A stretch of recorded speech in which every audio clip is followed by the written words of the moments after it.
Good morning, everyone. Welcome to Byju's Exam Prep. Am I audible? Am I visible? That's my first question. Thank you, everyone. We'll start in a minute. Let other friends join.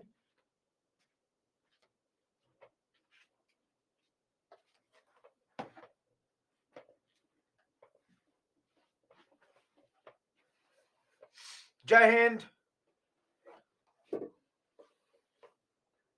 Good morning, everyone. Those who are writing, good morning. Good morning to all of you. Jai Shri Ram.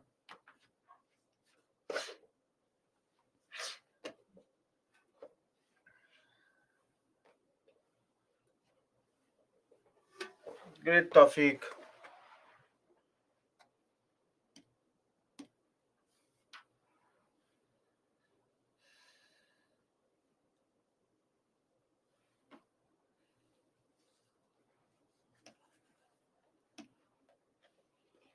We had done these two slides yesterday, if you all remember.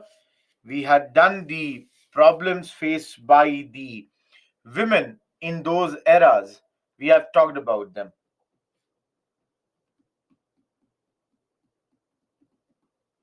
Good morning, everyone. Arjun, let it happen, then we'll say. Nothing can be said right now.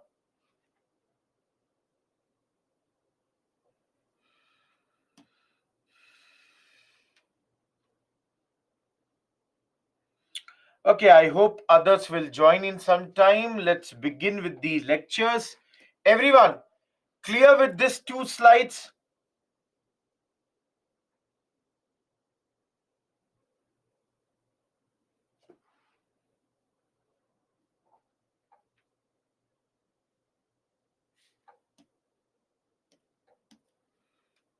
Okay. No, see, please understand.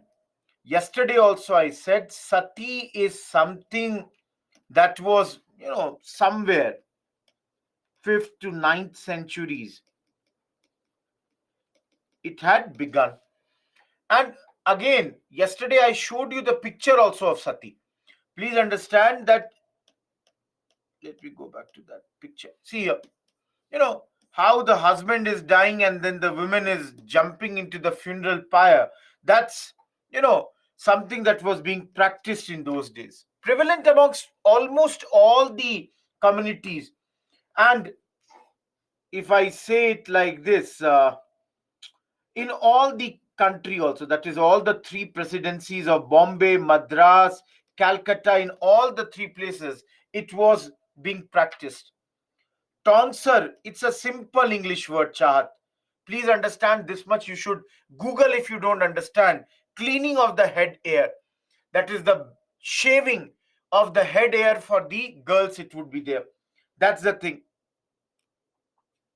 No, see, for sati, again, we have studied that the Portuguese, that is Albuquerque, had abolished sati in those days. Even before the Portuguese, even Indian rulers like Akbar, Jahangir, then the Peshwas, Ahilyabai, all these had tried that sati should be, discouraged. So many people had tried to do it. But now we will see this would be happening. Am I clear? See, for all of these, some laws here and there were made. For example, those who are asking about female infanticide. Yesterday, I told you, that the girl child or the female infant, they would be killed by starvation or poisoning. And in those days, a regulation was made as early as 1802 to stop this. So that was the thing. Please, again, guys, Portuguese abolished sati only in Goa, not the other areas. Superstition, again, guys, it's Andhvishwas, Krishna. Simple Hindi word. Getting my point? Simple. Now, see, I'm again not saying that there are only women issue. Please understand, if all of you, if I take an extra slide, let me tell you. I'm not saying that these problems are there only for the women. For example, today only we will see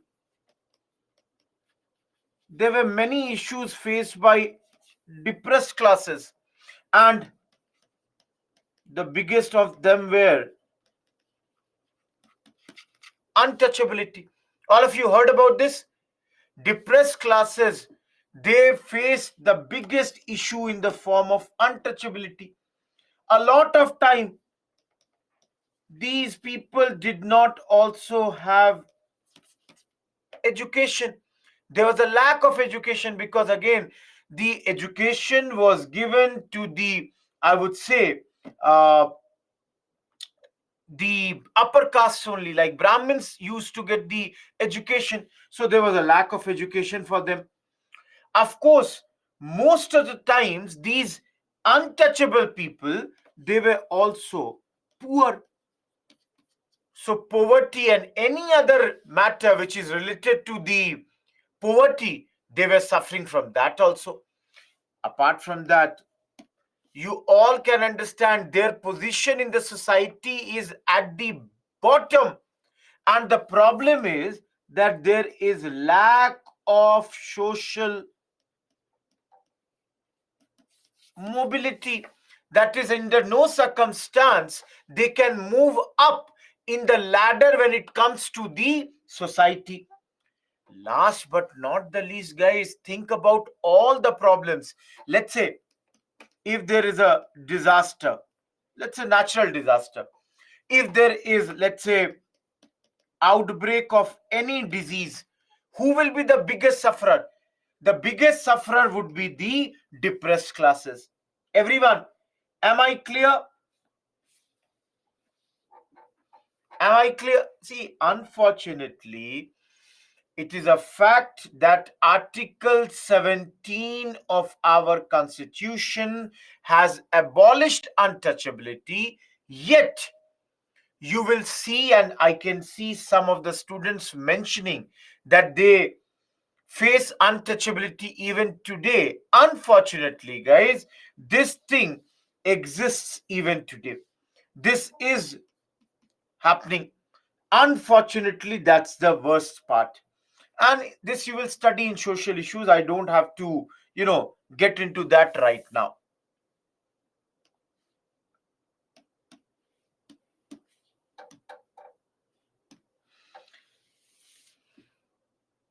Everyone clear till here?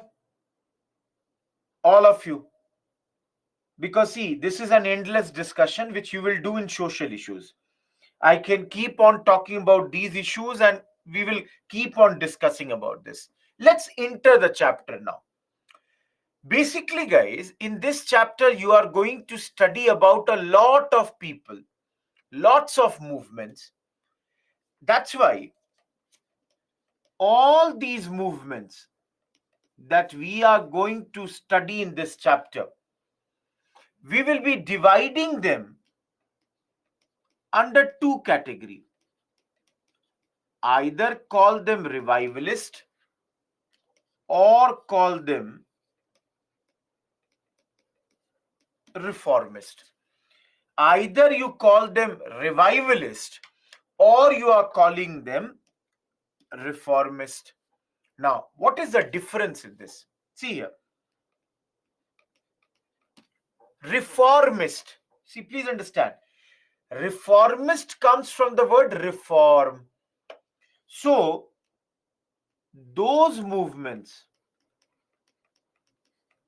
which respond according to the scientific temper of the modern era, those which respond to time, that is, the new time has come, they involve reasoning, they want to change according to the time.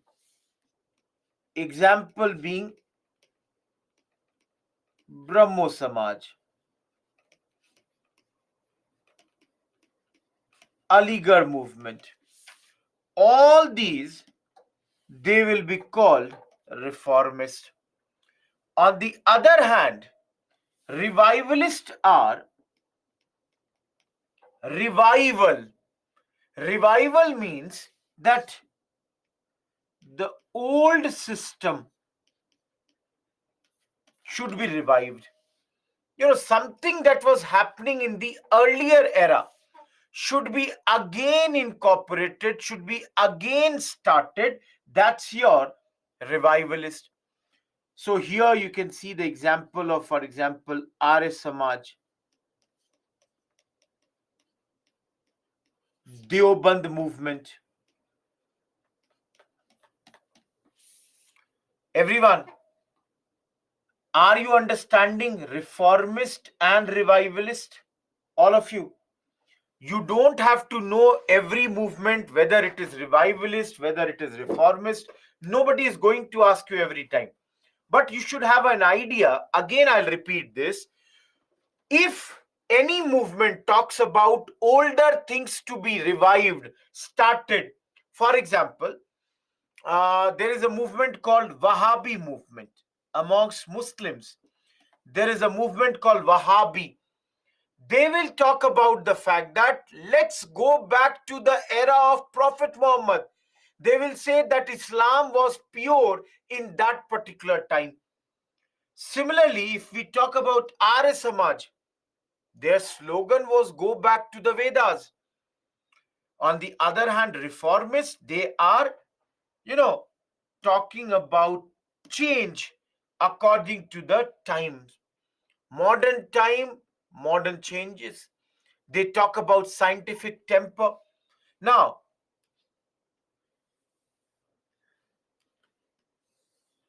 sorry.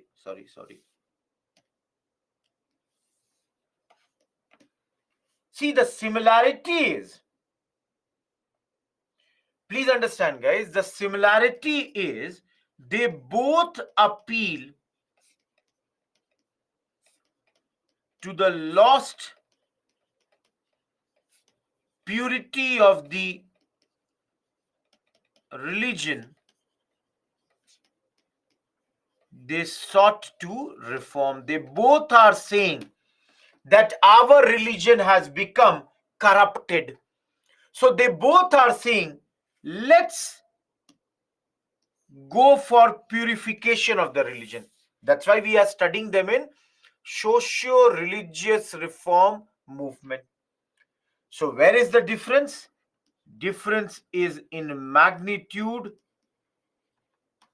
or degree. That is, to what extent you rely on tradition, or to what extent you rely on reasoning and conscience. This is the thing. This is the big difference. Tradition, revivalists would rely on. Reasoning and conscience, reformists would be relying on. Everyone, very simple, last 5-10 minutes, reformist, revivalist. And these two terms I will show you many times in the coming slides.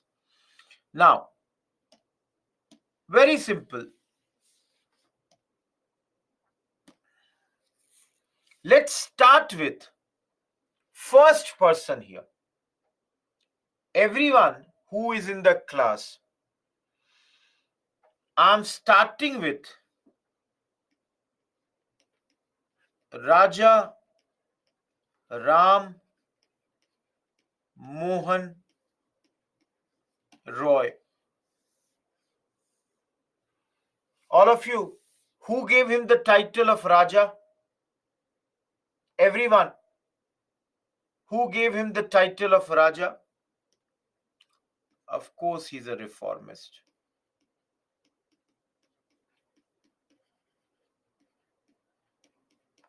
Akbar too gave him the title of Raja, the second last Mughal king. Okay? Now, all of you see here. I would be on the next two slides for the next 20 minutes at least. I will give you some facts about him and I will teach you here. Focus on this one slide. He is the most important person in this chapter. Already a mains question came on him last year. Your I've brought the book today. Everyone, Bipin Chandra has given page number 128 to 133. So, guys, if you ask me page number 128, 129, 130, 131, 132, 133. All of you, personally, if you ask me, I think this much space in the entire Bipin Chandra is only given to Mahatma Gandhi. After Mr. Gandhi, the maximum amount of space is given to Mr. Raja Ram Mohan Roy. Everyone, you know, are you understanding how important is this? Okay. Now, guys, today's homework will be, after I complete this chapter with you today, please read this 6th page. If there is one or two small additional points, add it to your notes. Nothing else you will find. So let me start with this chapter. For information, I am giving his date of birth, his place of birth,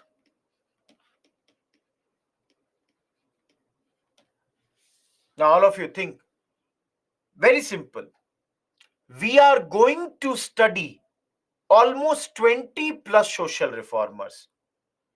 Will you be able to remember everybody's birth date, everybody's birthplace? Will you be able to remember that? Thank you, everyone. Everybody is saying no. So make it a rule. We shall generally avoid this. Everyone, getting my point? Simply remember that he came from Bengal. That much you should know. That Raja Ram Mohan Roy is coming from Bengal. Am I clear?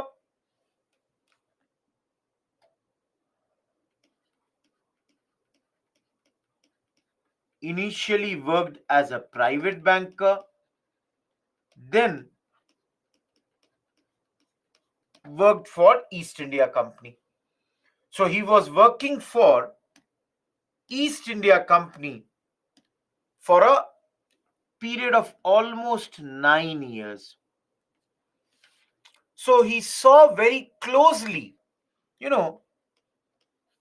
the lopsided functioning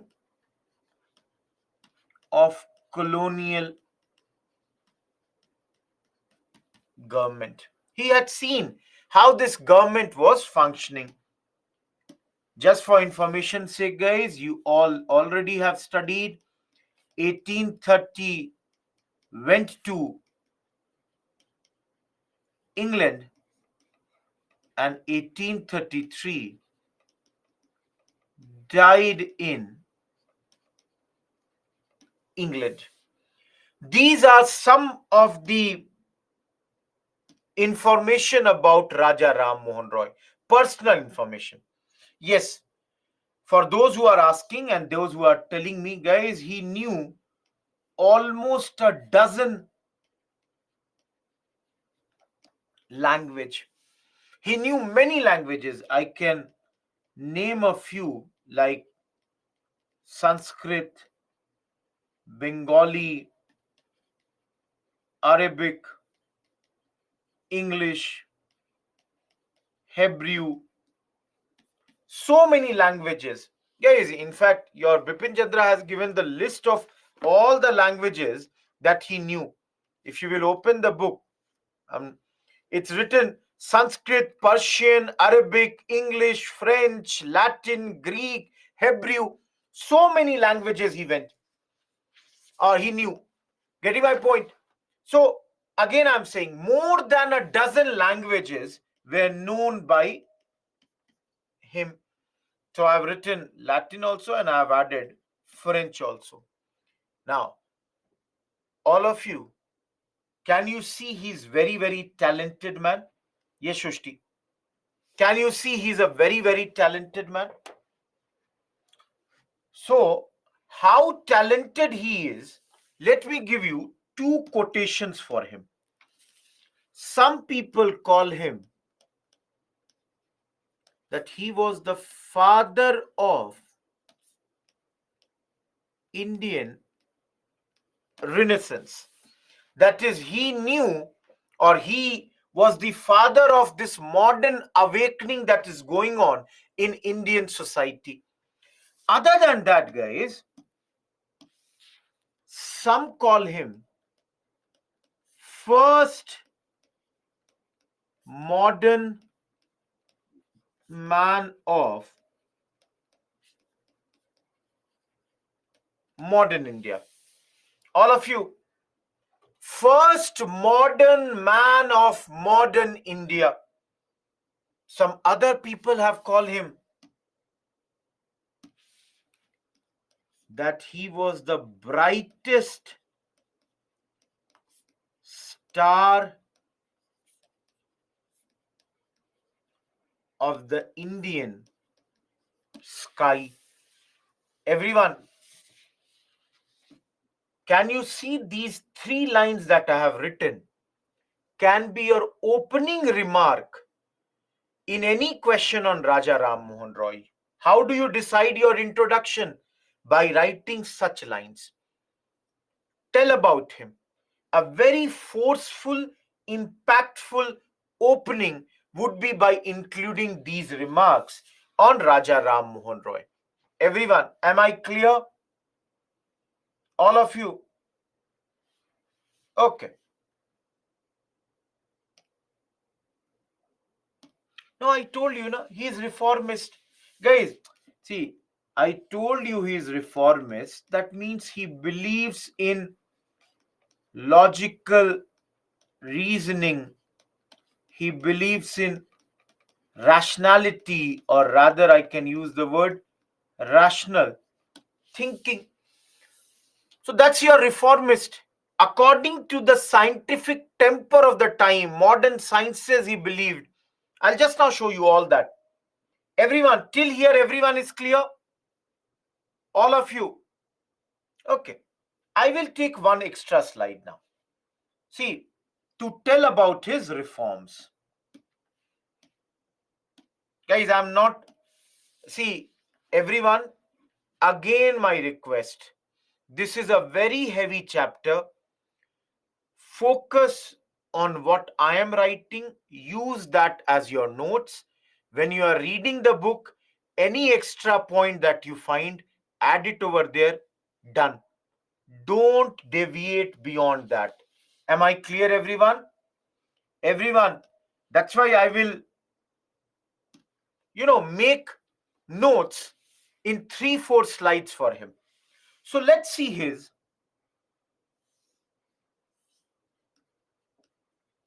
work. What all he did. So number one, hopefully many of you would have heard, he established a body called Atmiya Sabha.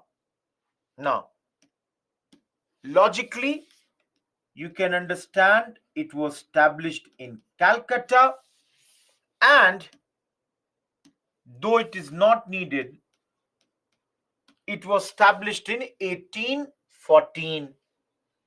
See, please understand, Raj, Atmiya Sabha, the meaning is friendly association. The literal meaning of this body is friendly association. Now, clearly, this was a first attempt to establish an organizational base in those days. This is the first time he's trying to create an organization. No, later he creates Brahmo Sabha also, but later, not right now. Getting my point? Right now, he has not created that. He has created it much, much later. So give me some time, I'll come to Brahmo Sabha. The first body, please again understand, is Atmiya Sabha. Please understand, this is a private, informal society or body, and this operated from his house. So its headquarter or its office, whatever you call, is his house. Now, what did they do? Okay, Prasad is asking, what did Atmiya Sabha do? So, guys, it was like, let's say, for a second, imagine that Raja Ram Mohan Roy has invited Praveen, Kishan, Dikshit, Vaibhav, Krishna. All these people have been invited at his home. So, all the members, they would recite, let's say, Hindu scriptures, they will sing hymns, they would have discussions on religious matters. And for those who are asking who are these members, many of you might have heard the name of Devendranath Tagore. Father of Rabindranath Tagore was one very, very important person. And apart from him, a lot of Bengali intellectuals of those days, they used to come here. This Sabha ended by 1819. Society stopped meeting around 1819. So this is, the initial work of your Raja Ram Mohan Roy. Now, guys, understand, he also did a lot of, I would say, uh, recommendations, or I would say work with regards to religious matters. For example,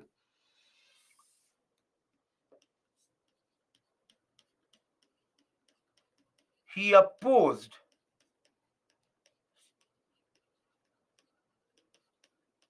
idol worship. He opposed idol worship in those days. Just give me a second.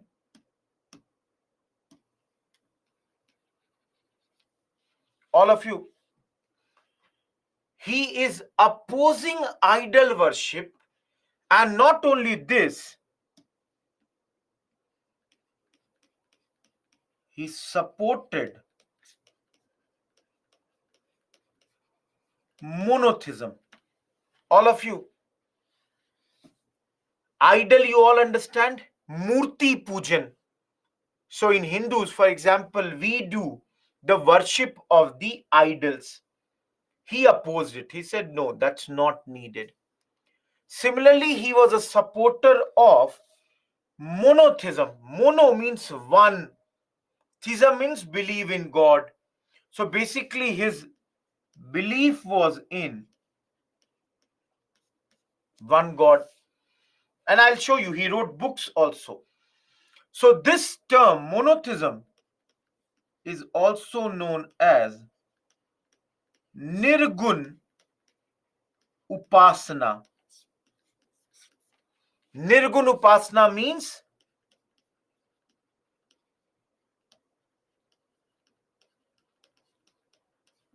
formless worship. So there is no need to have any form of God. Just believe in one God. That's his ideology. Now, contributed immensely in the field of education. Everyone, see here. Let me make something for you. See. 1817, then 1822, 1825, 1830. 1817, set up Hindu college in Calcutta with the help of David Eyre. Similarly, 1822, established Anglo-Hindu school. 1825, established Vedanta College, again Calcutta, and here he introduced mechanics and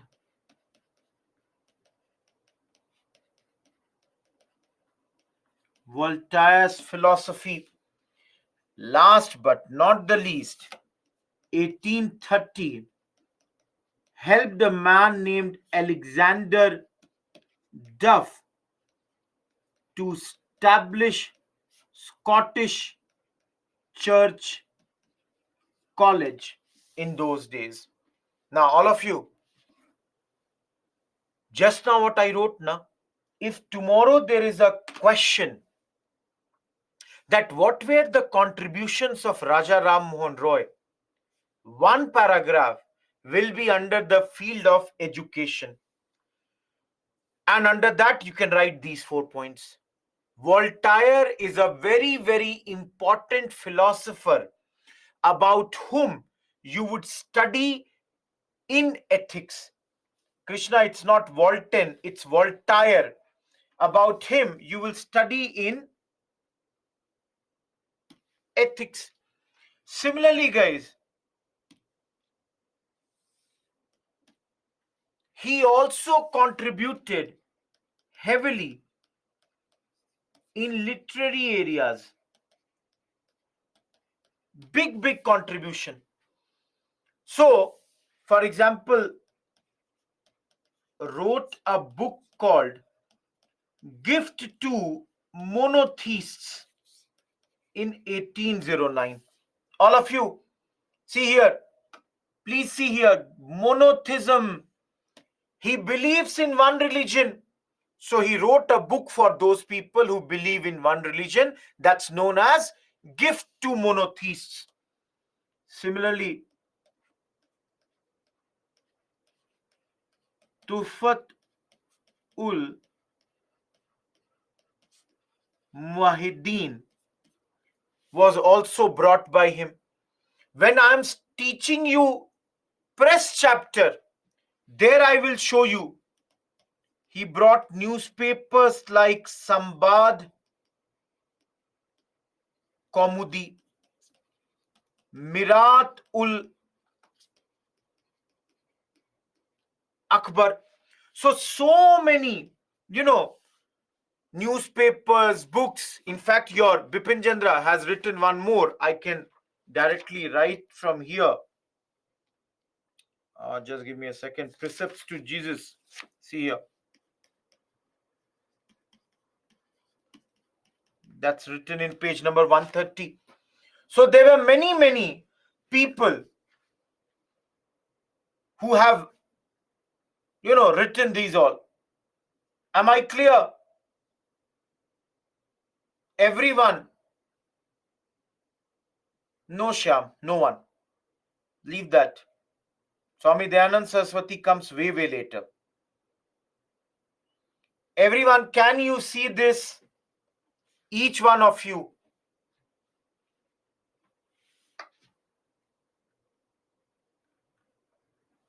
He brought magazines also, newspapers, books. All these are his literary contributions. See, that is also one of the, book which was written by him, Tufatul Muwahideen. Okay, guys, again, let me take another slide. Should I take another slide or not? Because this will become very, I would say, yes, these are newspapers. This will become very heavy otherwise. Can I write something? Okay, one more slide I can write here. All of you,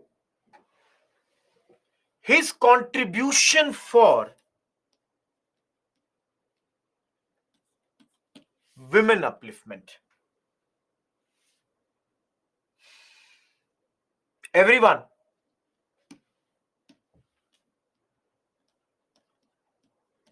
because of his efforts, Sati was banned. Every one of you. He saw his own sister-in-law, Bhabhi, committing Sati. And he felt that Sati, under no circumstance, no logic, supports Sati. In fact, guys, Sati is also not there in any of our holy textbooks. So he said it is against all the reasoning. So he opposed Sati and with the help of William Bentinck got Sati abolished. Number two, he wanted the condition of widow to improve. He worked against polygamy. And guys, he also in those days said that women should get property inheritance. That is in the wealth of the father, the women should also get inheritance. All of you, think about this. How advanced this man would be. All of you, can you see? This man is talking something women inheritance almost 200 years ago. Something even today many men cannot think. He was thinking in those lines almost 200 years ago. Everyone, can you appreciate this man's genius? Apart from that, see, he was also a political activist. Now, all of you, did we not study? All of you, did we study permanent settlement or zamindari system? Did we study permanent settlement? Now, guys, which area was zamindari system active? In which area zamindari system was there? Bengal. Raja Ram Mohan Roy comes from the same area. So in Bengal,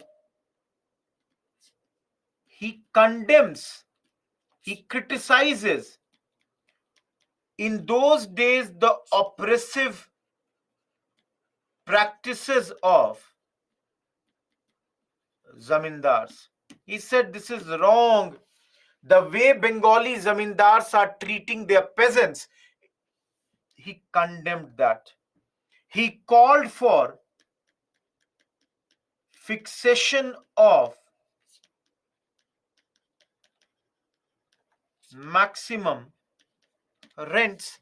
He said that the rents should be fixed. Maximum, how much will you take?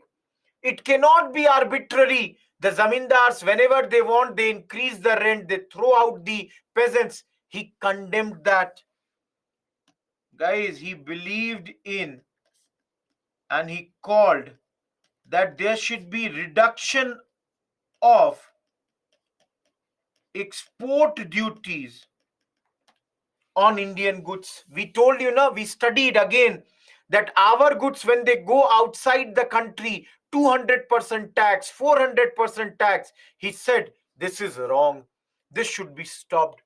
Not only this, guys, he asked for abolition of companies' trading rights because he could see Indian people, Indian businessmen, they were being ruined because of the company's oppressive practices.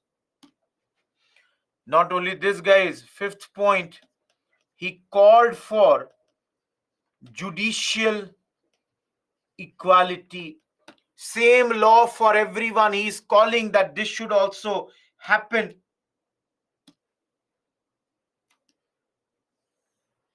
Everyone, can you see he is a person who is actively talking about, you know, welfare of the Indian people? All of you, am I clear? Everyone,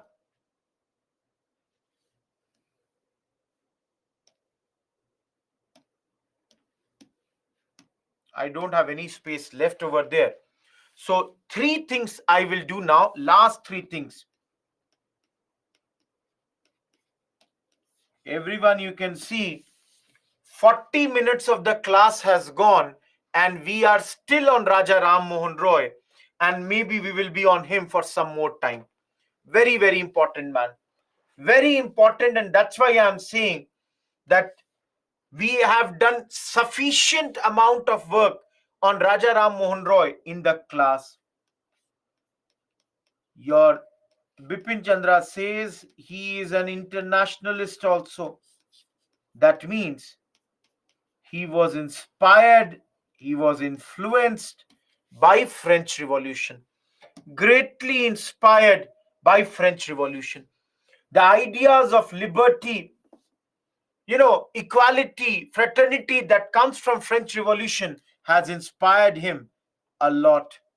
He called for brotherhood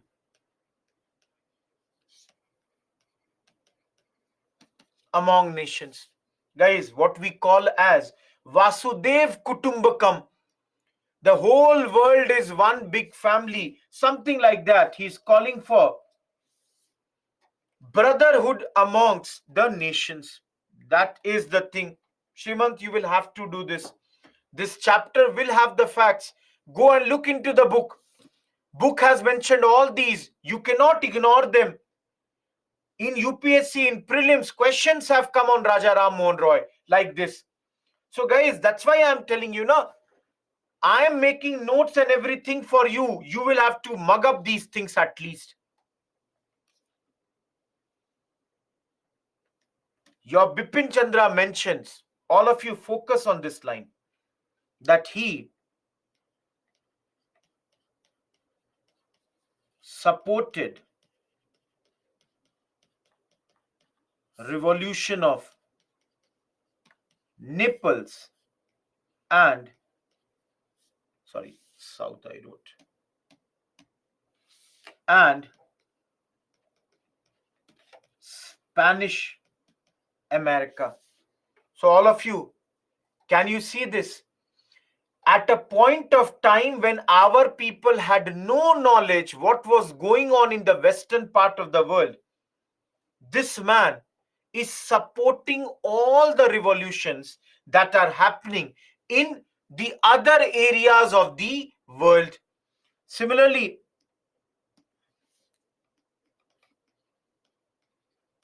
condemned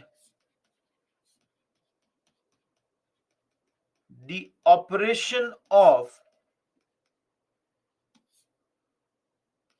Ireland by absentee English zamindars. All of you, did we study about absentee landlordism in permanent settlement? Similar thing. The land is in Ireland, zamindar lives in London, and they are oppressing the people of Ireland. So he condemned that also. He criticized that this is wrong. And last thing, and I will ask you a question here. Look here. He threatened immigration from the empire if the reform bill is not passed. All of you, he's saying that I will leave the British Empire if you don't bring a bill to make these changes. Now, my question to you is two. Everyone tell me, if he will leave, where will he go? If he leaves, where will he go? If he is leaving the British Empire, where would he go? All of you. Near Bengal, you have Chandarnagar, which is a French colony. There only you have Sirampur, which is a Danish colony. He can go over there. All of you, can you see this? Number two, guys, my second question is, okay, Mr. Roy, if you want to leave, go away. How does that create any problem? All of you think, if he is leaving, how does that create any problem?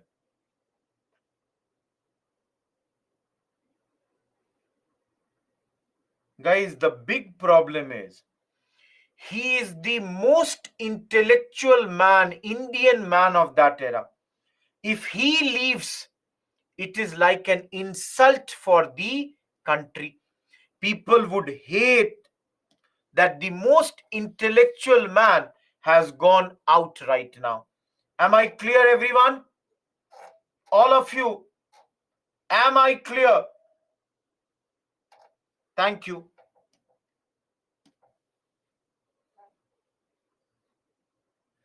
Yes, he is in Bengal, and Bengal is the headquarters in those days. Now, for everyone, those who were asking,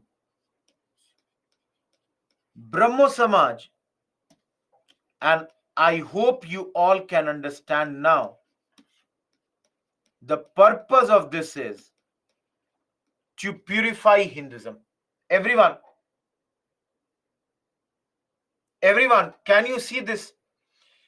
The whole purpose, see, he's not forming a new religion. He's not going outside Hinduism.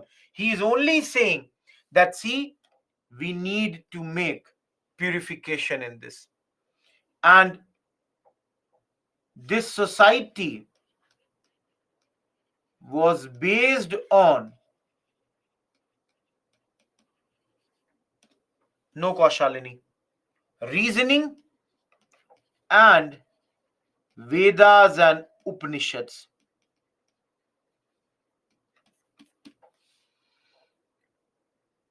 Guys, Vedas and Upanishads, he believed in the Vedanta philosophy. He believed in the philosophy of Vedanta. I'll teach you. Anyways, you will study this in another place also. So don't worry about that. Everyone, till here, am I clear?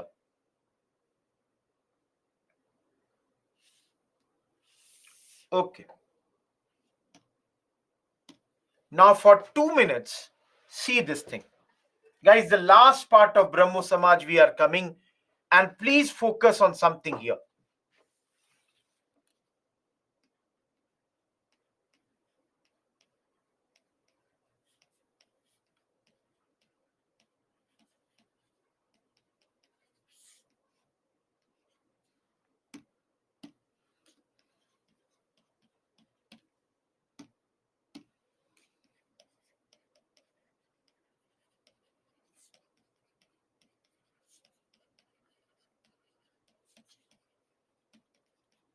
Everyone, what I wrote, can you see this?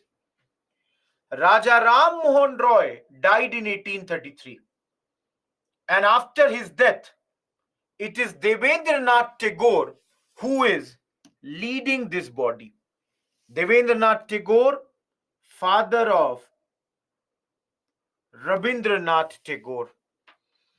Now, Devendranath Tagore already in 1839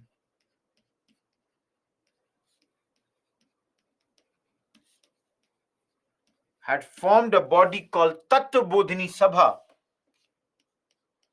and had a magazine called Tattva Bodhini Patrika. Now, for those, this magazine was in Bengali, and this was for systematic study of India's past. They were to do the study of our past, and this whole thing would be done in Bengali language. Now, guys, just give me another pen. At this moment, Brahmo Sabha repudiated. Please look at this word, repudiated. It means rejected. What did they reject? They rejected the doctrine that Vedas are infallible. Everyone, they made it very, very clear that those who say that everything written in Vedas comes directly from the God, everything written in Veda is absolutely correct, they said no, that is not the case. We reject it. Please remember this point. After some time again we will come to this. They even denied the need of a priestly class to interpret religious writings. Sangram Brahmo Samaj.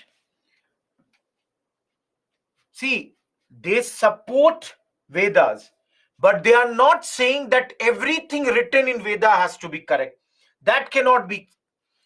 Now, guys, please understand, they denied the need of a priestly class. They said that you don't have to rely on priests to understand any religious writing. That is not the case here.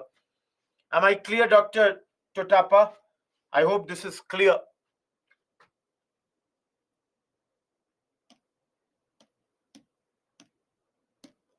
Last slide, and we are done with this whole topic of Raja Ram Mohan Roy.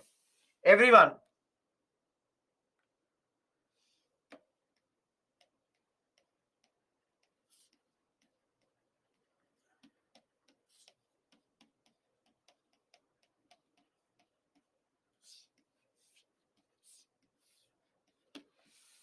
Brahmo Samaj, they split. That means they got divided into two parts. One, Adi Brahmo Samaj. Guys, Adi means old. So, this was led by Devendranath Tagore. On the other hand,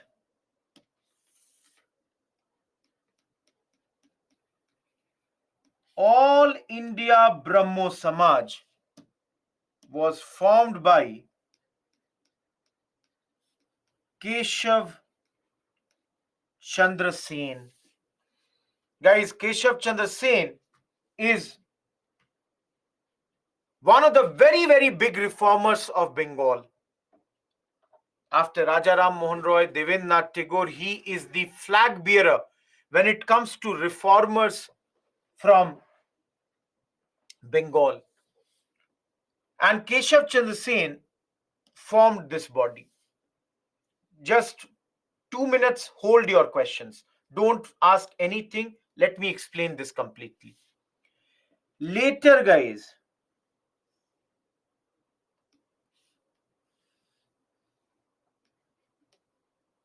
this body also had a division. And from this came out Sadharan Brahmo Samaj. And this split happened in 1878. And this split, the leader was Anand Mohan Bose. Now, everyone, two splits. First split, Adi Brahmo Samaj and All India Brahmo Samaj. Later, All India Brahmo Samaj split into one became Sadharan and another one continued. Now, some of you would have a very genuine question that, sir, why did these two splits happen?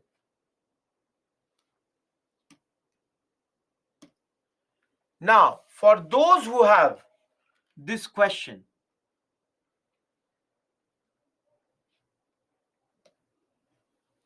the first split happened because of difference in ideology. See, Keshav Chandra Sen wanted to incorporate some of the ideas which he had, gained from other religions, like, let's say, Christianity. And Devendranath Tagore was opposed to that. So let me give you one example. For example, in the meetings, sacred threads were allowed. But Keshav Chandra Sen opposed it. So KC Sen opposed it. So Devendranath Tagore dismissed him from Brahmo Samaj. So everyone, can you understand the first reason? That Keshav Chandra Sen wanted to bring new ideas, wanted to oppose some older things, and Devendranath Tagore did not like this. So Devendranath Tagore dismissed Keshav Chandra Sen, and Keshav Chandra Sen formed his All India Brahmo Samaj. Later, all of you, the problem was he started to become a conservative. He turned towards conservatism and moved away from social change. So there was a proposal in those days that, that allow women in Sabha, but it was stopped by Keshav Chandra Sen. Keshav Chandra Sen said no to it. But let me tell you the immediate reason. Guys, immediate reason was 1878. Keshav Chandra Sen got his minor daughter married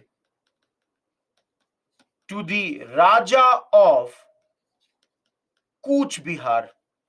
Now, all of you, tell me, if you all are the supporters of Keshav Chandra Sen, will you not question him that Mr. Sen, all your life you said child marriage is wrong?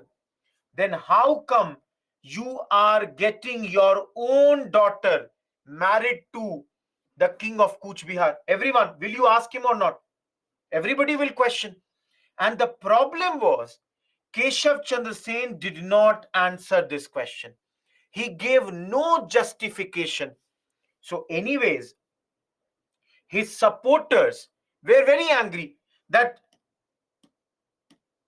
you are becoming a conservative. You are not allowing social changes. You are not allowing women in the Sabha. And on top of that, you are getting your minor daughter married at this point of time. So, guys, can you see some of the supporters like Anand Mohan Bose, they went out and formed Sadharan Brahmo Samaj. Sadharan means ordinary. Majority of his supporters came this side. Everyone, am I clear? All of you, am I clear?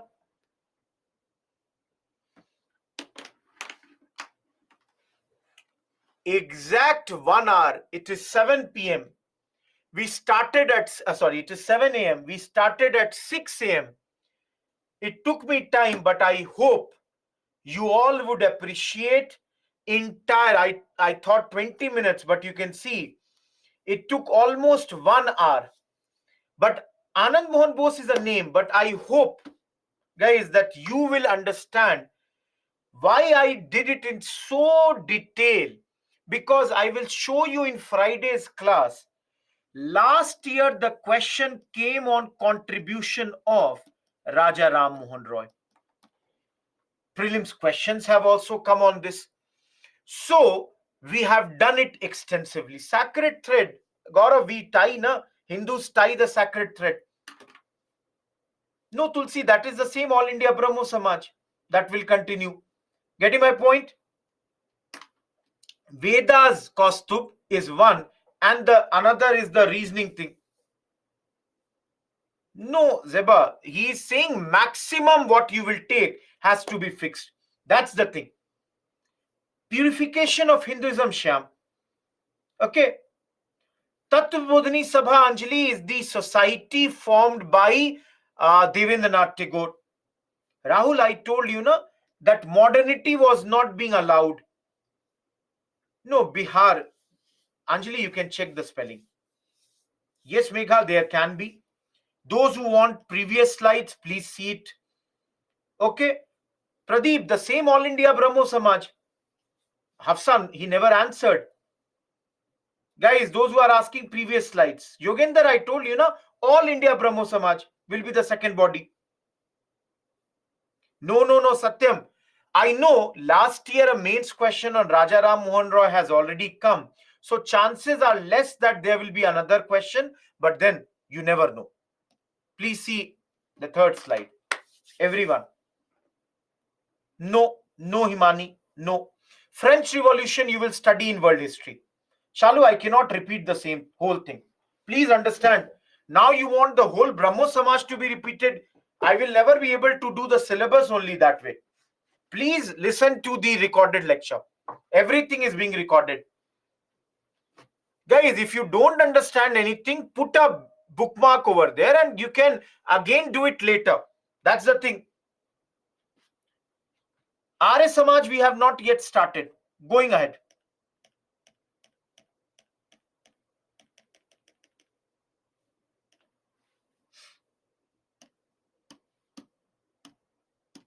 Everyone.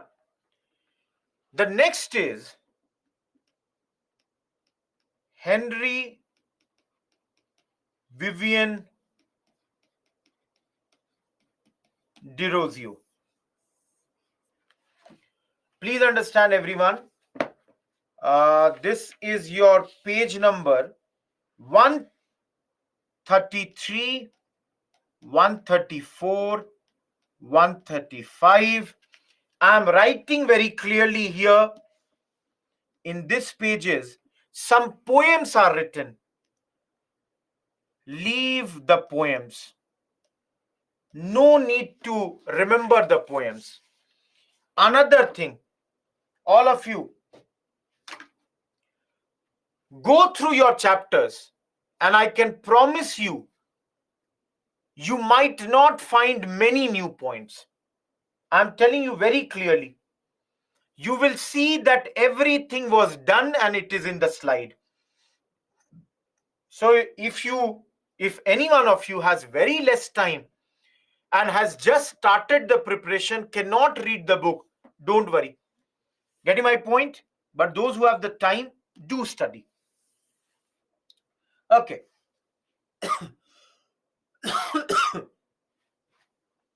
All of you.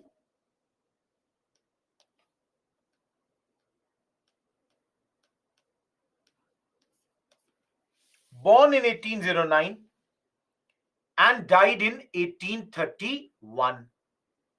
Very, very young he has died, which you can see here. Became a teacher in Hindu college in 1826. So at the age of 17, he had become a teacher in the college. But around 1831, he was suspended.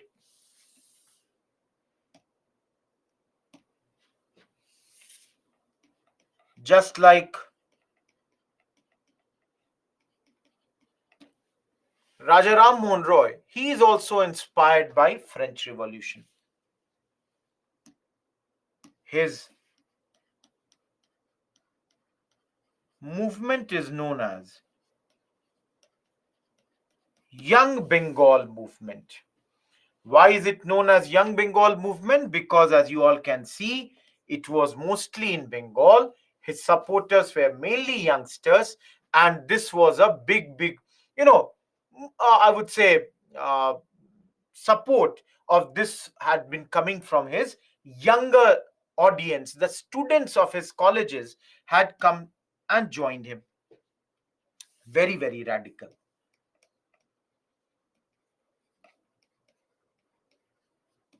Thoughts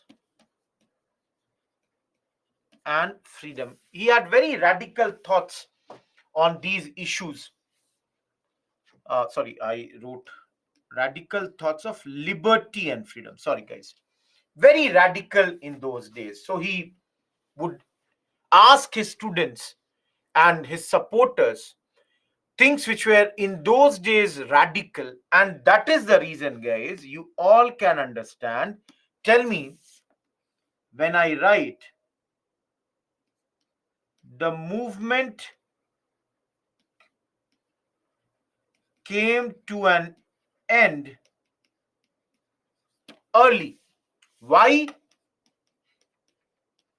Because of his early demise. The fact that he died very young resulted that he died in those days at a very young, sorry, because he died at a very young age, it resulted in the fact that his movement came to an early closure.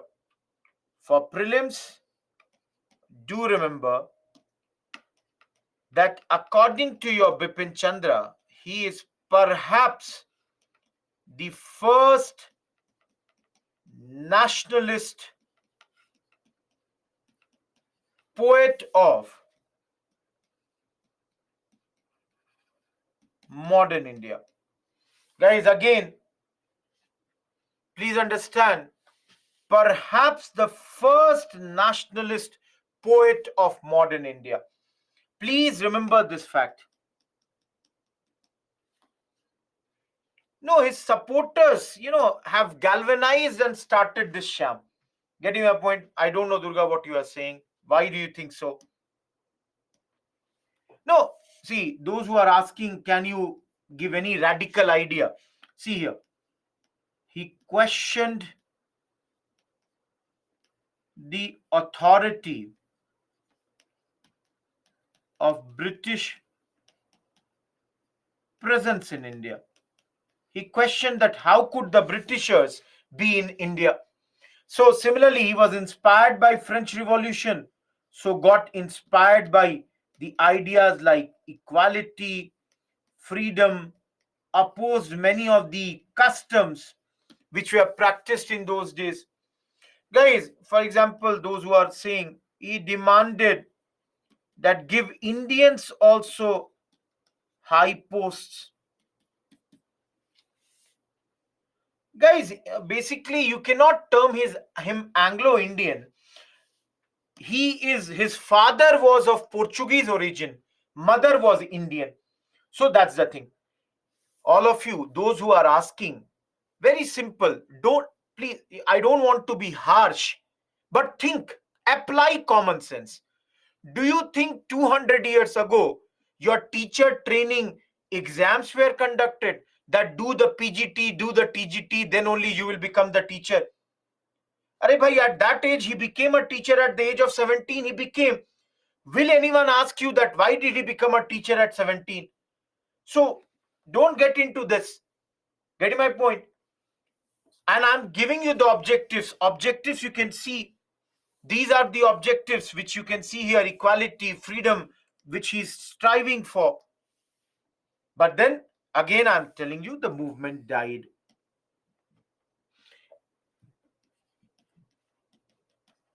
The reason is society was not ready to accept them and their propaganda.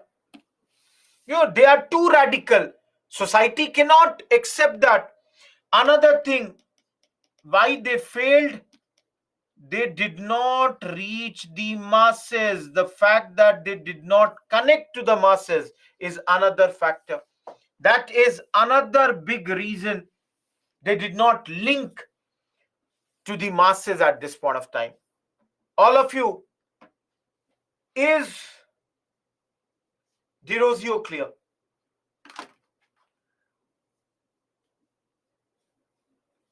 Everyone, is Derozio clear? Radical are those who go for newer things. They would challenge the existing norms. Conservatives want to play according to that. Musharraf, the name is Young Bengal Movement.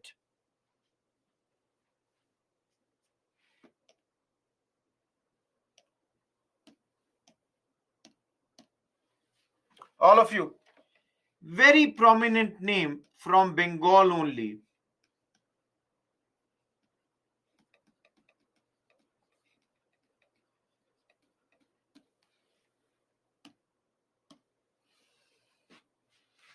Ishwar Chandra Vidya Sagar.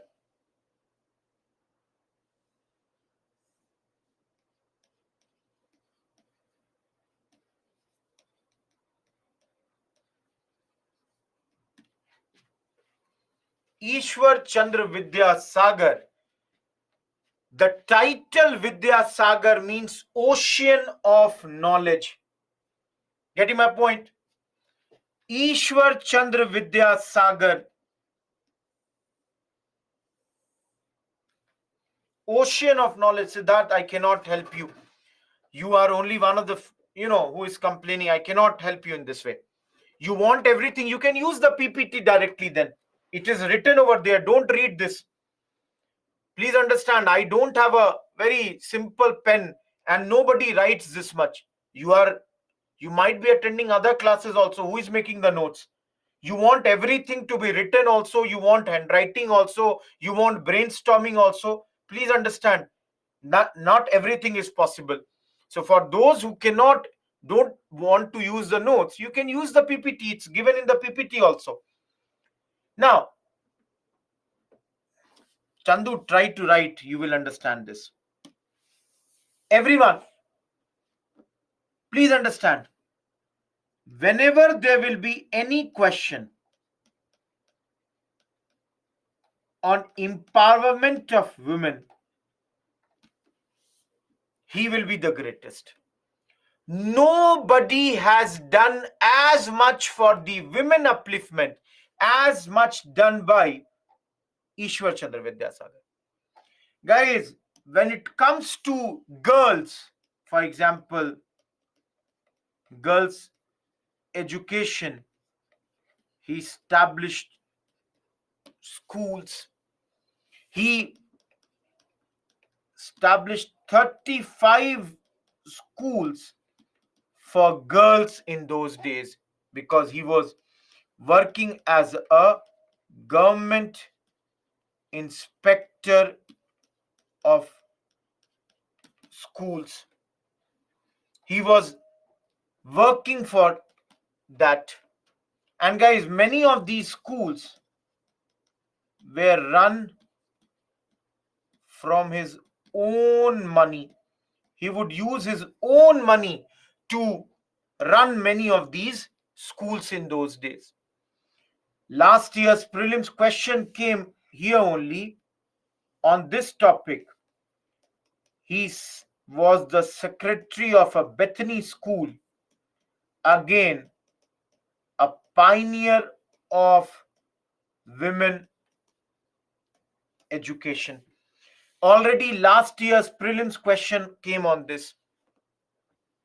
Everyone,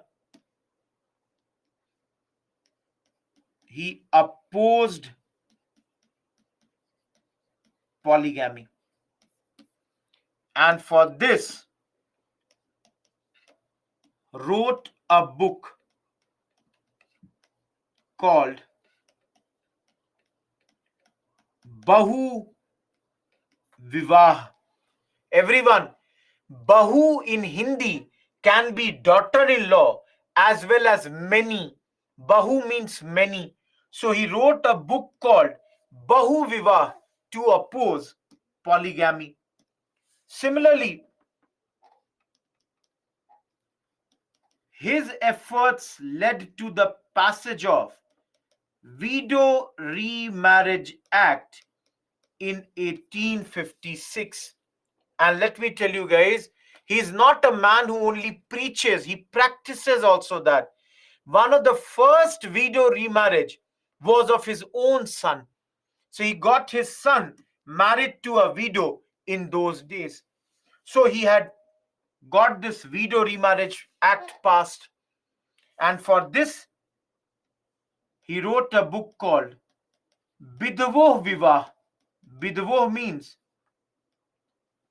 Bidva, widow. So for that he wrote a book called Bidvo Viva. Similarly, everyone, he opposed child marriage. Yes, Uni. He opposed child marriage also in those days. Lastly, he became the principal of a college named as Sanskrit College. Now, I told you guys at the very beginning, today only in the morning, in those days, the Sanskrit was taught mainly to the Brahmin students. But then he opened the gates of the college for non-Brahmin students also. His idea was that such a great, you know, uh, language, literature, why should it get devoid from a mass audience? So he supported that also. Last but not the least, those who are from Bengal would know, even today in Bengal, the work that he did in the areas of Bengali primer is used. What is Bengali primer, everyone? Do you know what it is? Do you know Bengali primer? Alphabets, absolutely.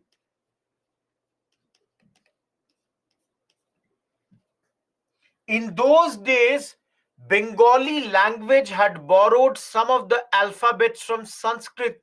So he developed the original Bengali alphabets. And as much I know, even today, the book that he wrote, Varna Parichay. Varna Parichay means introduction to your letters. This is taught in Bengali, society even today. Burn can be V also, can be B also. Burn Parichay. And lastly, he developed a new prose style also in those days. Everyone, some of you are asking, sir, can you give us a question?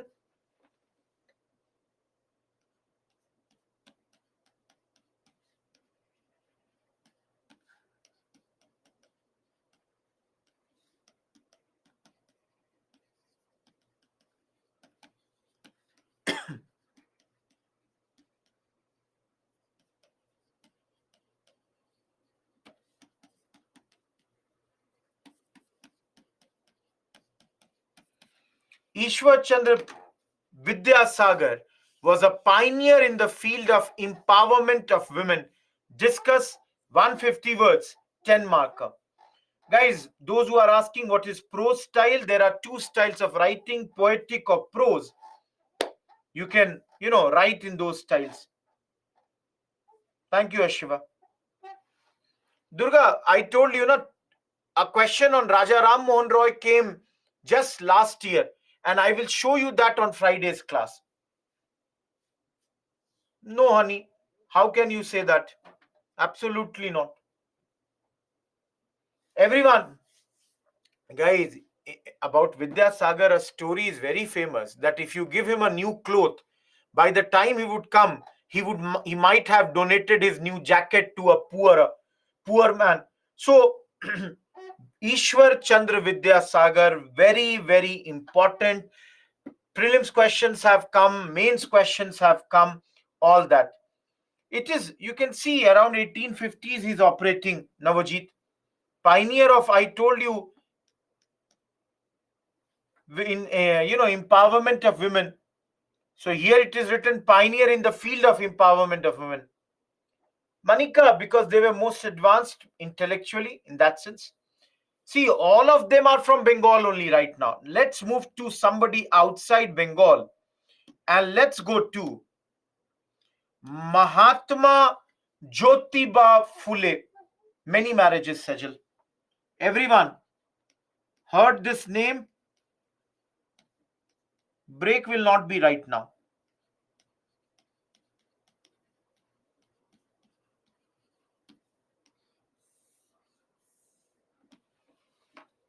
All of you, Mahatma Jyotiba Phule.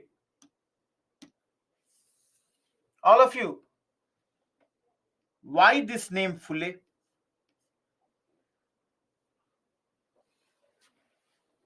Subramanya, write something.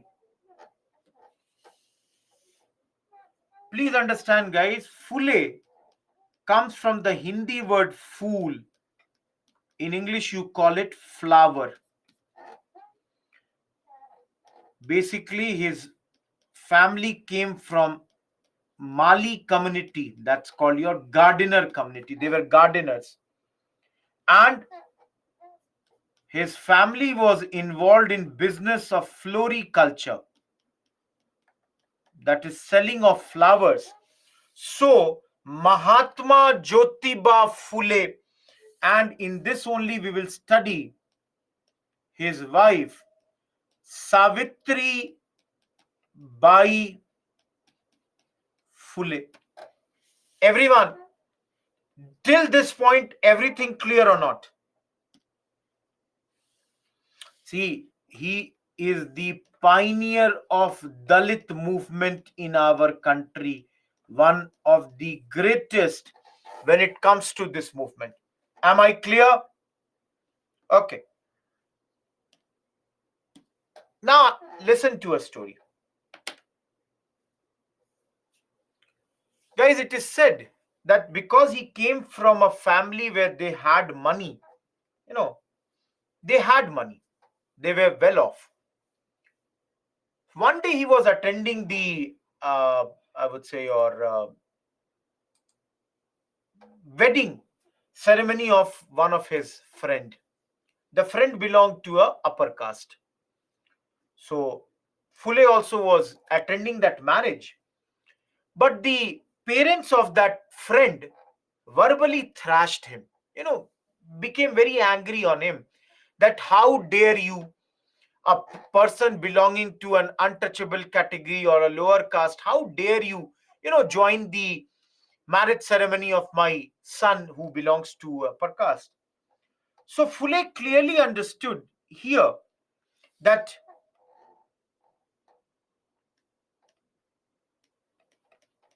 he will be opposing the upper class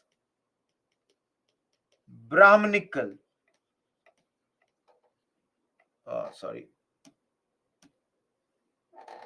supremacy or domination. Now, please, no, no, no, no. You are getting it wrong. Please understand, Raj. I'm not saying that the Dalit atrocities began at that moment. There were atrocities being done against the Dalits even before that.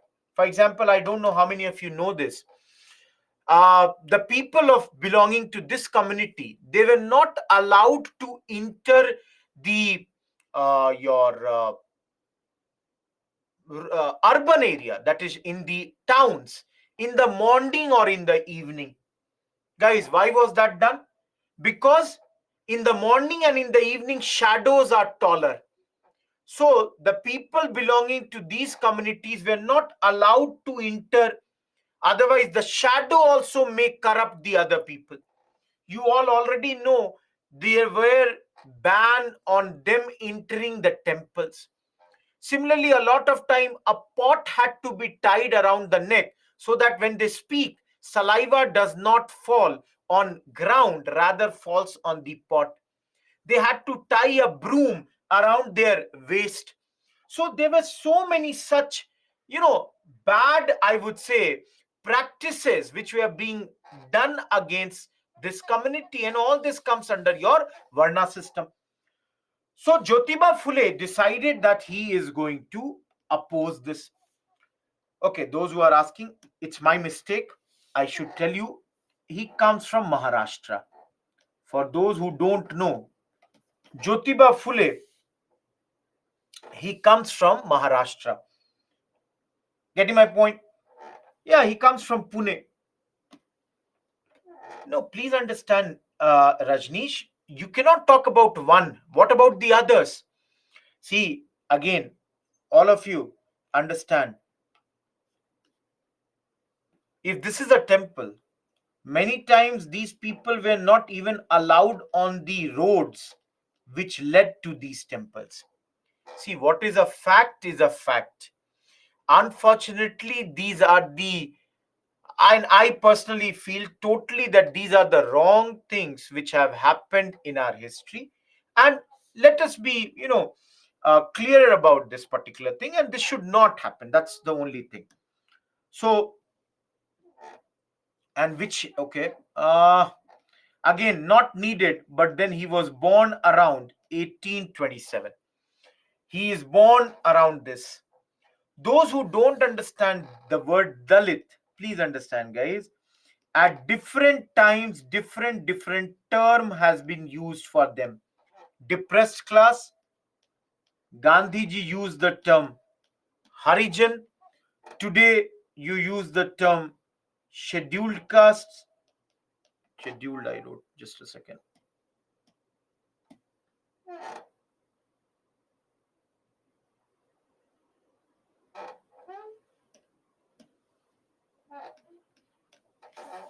Okay, now,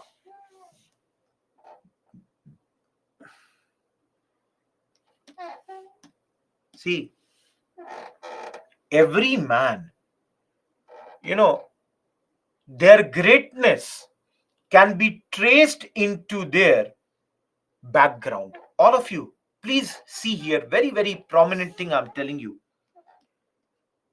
He had completed his English schooling around 1847 from a Scottish mission high school. Now, as you can see, he has studied in an English school. So later, he read a book written by Thomas Paine. The book's name was The Rights of Man. And from this, he understood the principle of equality. He understood that this, stratification which is done in our society is totally wrong. And he started to write his opinion in a Pune based newspaper, Deen Bandhu. He started to give his opinion at this moment. See, those who are from Maharashtra must be knowing about Savitri Bai Phule. Those who have never heard about this great and impressive lady, let me tell you again, in making her also great, there is a big hand of Mahatma Phule. Why? Because Mahatma Phule, educated her. And later she became one of the first female teachers of our country. She was teaching. She is a great feminist, guys. Those who have gone to Pune, your Pune University is named as Savitri Bai Phule University. If you ever get the chance over there, you will see that. No, Parshuram, I don't think what you are writing is correct, because Dr. B.R. Ambedkar will come in 19th century, much, much later than Phule. So definitely Dr. B.R. Ambedkar would be inspired from them. But then they will be inspired. No, that is not correct. I don't think. Please check your facts. Everyone, clear till here? All of you, clear till here? Yes, they established girls' schools in those days. I will give you a break, guys. Don't worry about that. Give me 15 more minutes. Let me complete fully. Let me complete. And I personally think it's a very interesting chapter. Very, very interesting. Phule is very, very interesting. Great man. Great things. Now, prelims question came on this topic.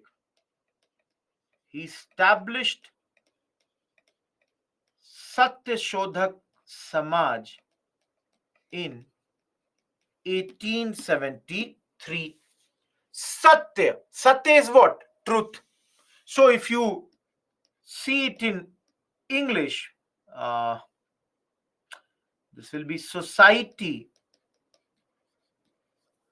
of Seekers of Truth. That is those people, who are going for the truth. For that, this society was formed. And for anyone who does not understand, their main aim is those who are from untouchable category, they should be liberated from exploitation and oppression. Movement, Payal. Everyone, no, you don't have to remember every year. Please understand. You don't have to remember every year that I write. But then, guys, let me give you one idea. Okay. I'm taking another slide. Let's say there is a question.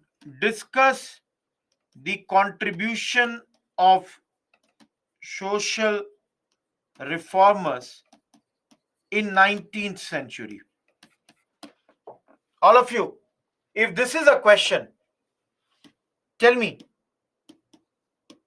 Dr. B.R. Ambedkar, Gopal Krishna Gokhale, and let's put Maharashtra, in Maharashtra. Pandita Ramabai Saraswati. Guys, will you write about them or not? If there is a question, discuss the contribution of social reformers in 19th century in Maharashtra. Will you write these people or not? Everyone who is writing, yes, sir, we will write, you are wrong. Why are you wrong? Because it is asking 19th century. And they are the reformers of 20th century. Everyone, did you see this? So you should have this idea that who was at what time.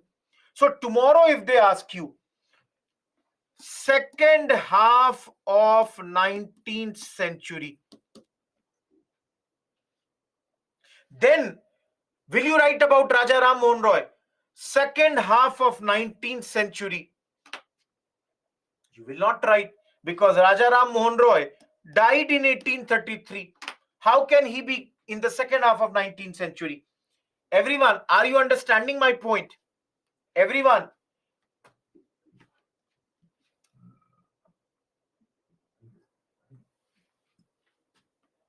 See,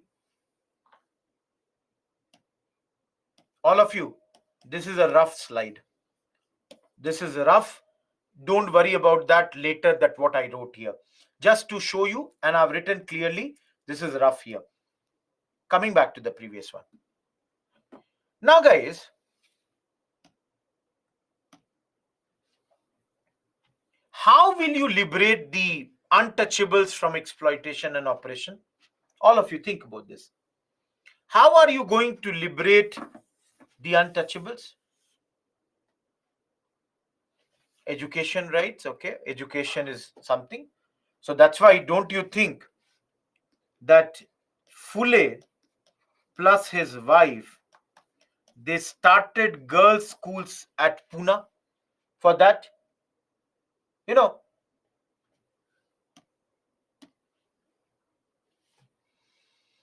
all of you, he opposed the inequality in our religious books. Everyone understand?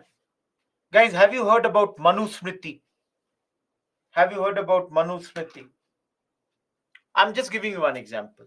So he opposed, because it's books like Manu Smriti from where the stratification of the society comes. What is stratification?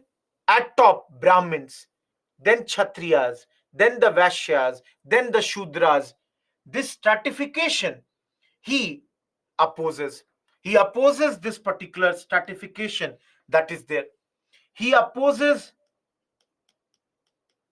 the hypocrisy that exists in the prevalent religion. Guys, what is hypocrisy? On one hand, you say we are all the, sons and daughters of the same God. On the other hand, you don't allow me to enter the temple of the same God. Is this not hypocrisy? Then what?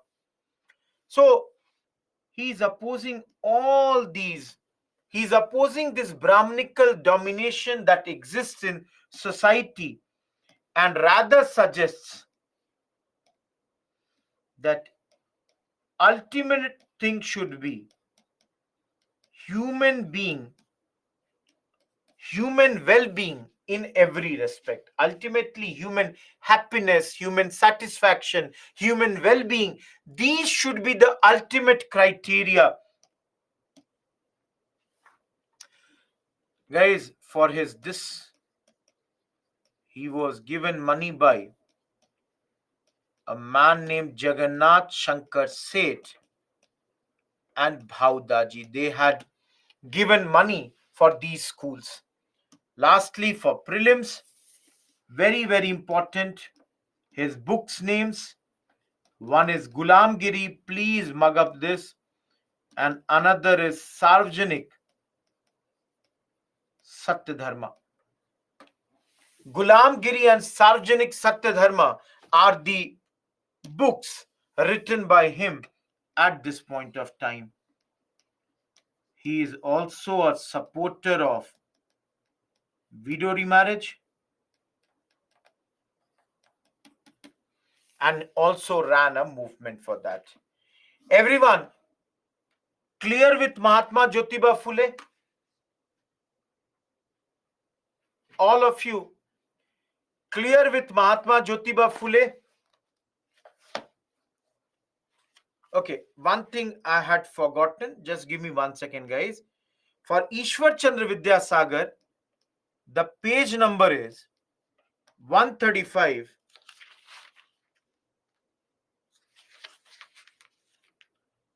136, 137, 138. And just give me a second.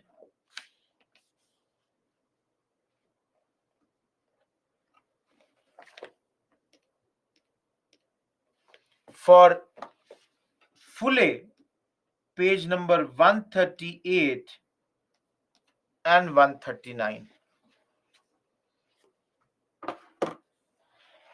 Leave that to me. See, guys, as a teacher, it is my work to teach you more than what is written in the book. if you have to only do the books, then how does it matter? Again, I'm repeating, Dr. Totappa, nothing new you will get over there. I'm only mentioning this. Don't worry about that. Okay. Yes, Surya. Okay. All of you.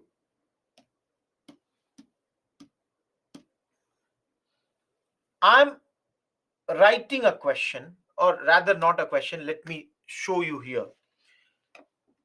There is a person named Carson Das Mulji. Anyone has heard this name? Anyone in this class who has heard this name? Carson Das Mulji. Himani, that's a book.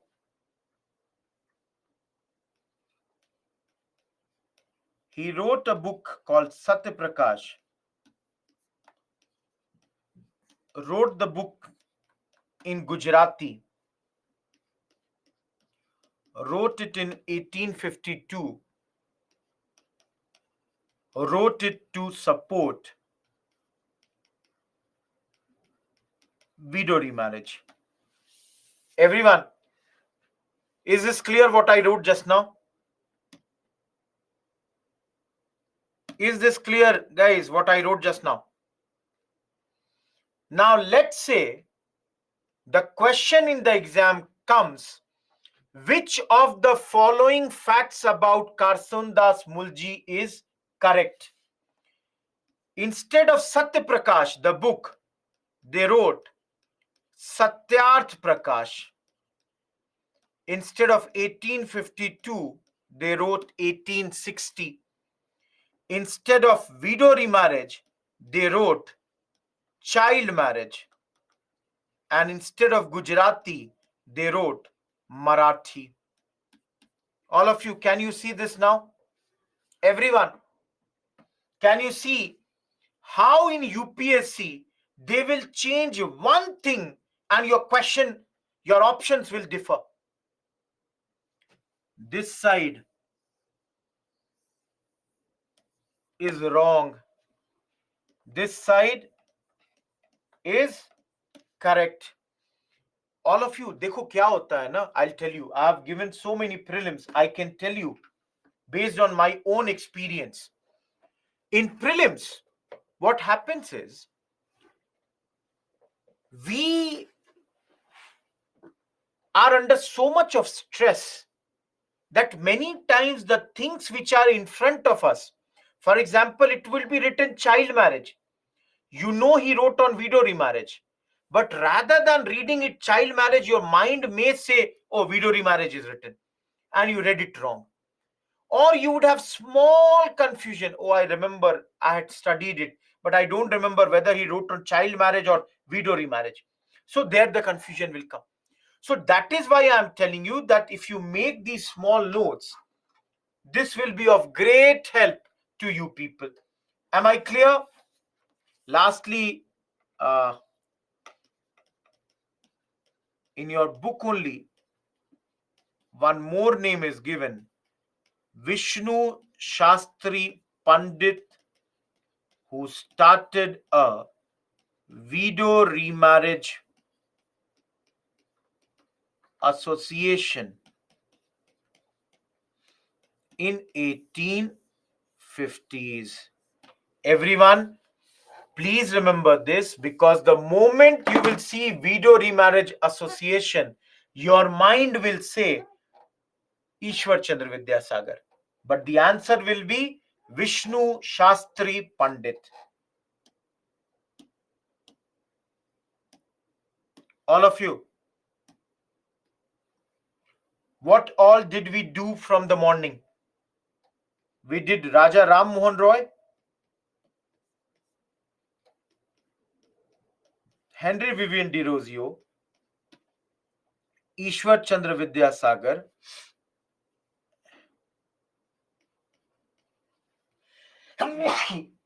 Phule, and under Raja Ram Mohan Roy only we also saw Devendranath. All of you, can you see We have done only 5. After the break, we will be doing some big names like Dayanand Saraswati, Swami Vivekanand, and then Theosophical Society, and some very, very small names where only one to fact every name I will be telling you. Everyone, take a small break right now. I'll bring to this slide for those who are asking. The time is 7:47. Your break will be till 7:57. Take a 10 minutes break. When we come back, we will start with the rest of the portions. Please remember one thing. This chapter will continue day after tomorrow also. Please remember this chapter will continue on Friday. And my suggestion to you would be, if you do it in the class, half of your trouble will end. And hopefully, till now, you are able to, understand everything. I hope you are enjoying.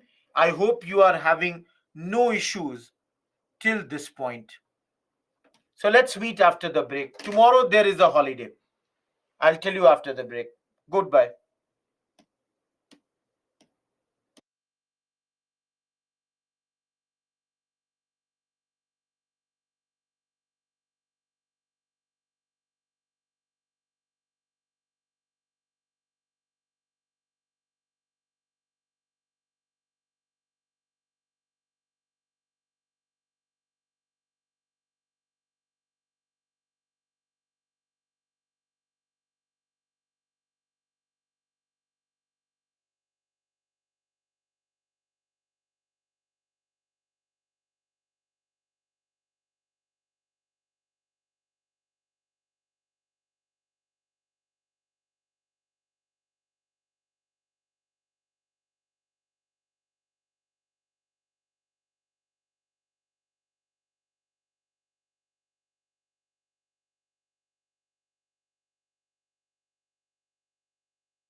Everyone, am I audible?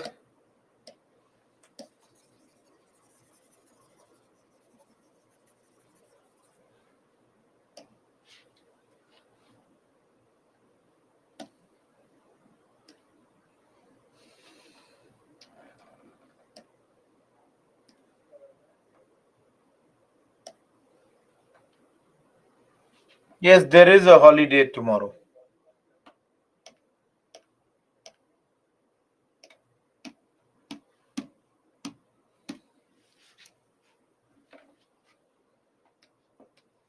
Guys, I give you a break and just sit in front here, waiting for the break to end so that I can again start.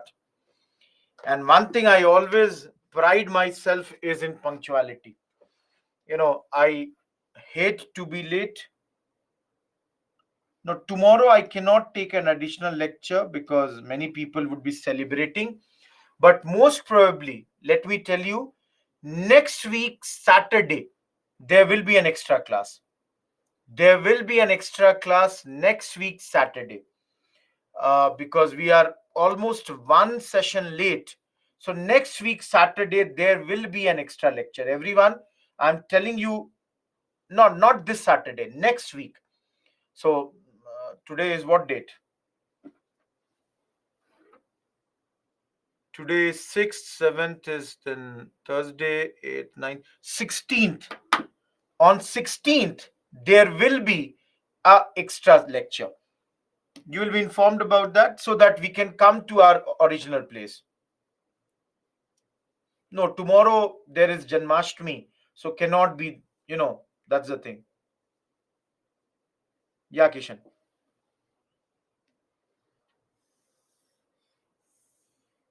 All of you, have you heard about this name? Have you heard about this?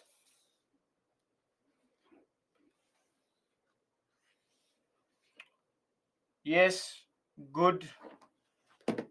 Thank you. Correct. Okay.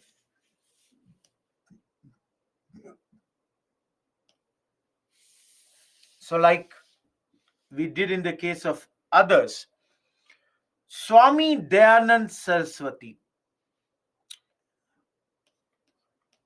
born in a place called Tankara, which is in modern day Gujarat. This man, this great man, in fact, in the very beginning, he left his home, fled his home.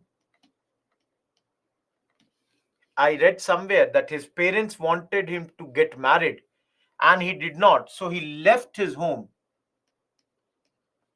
and became a wandering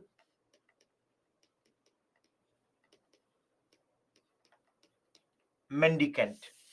Wandering mendicant means, guys, if any one of you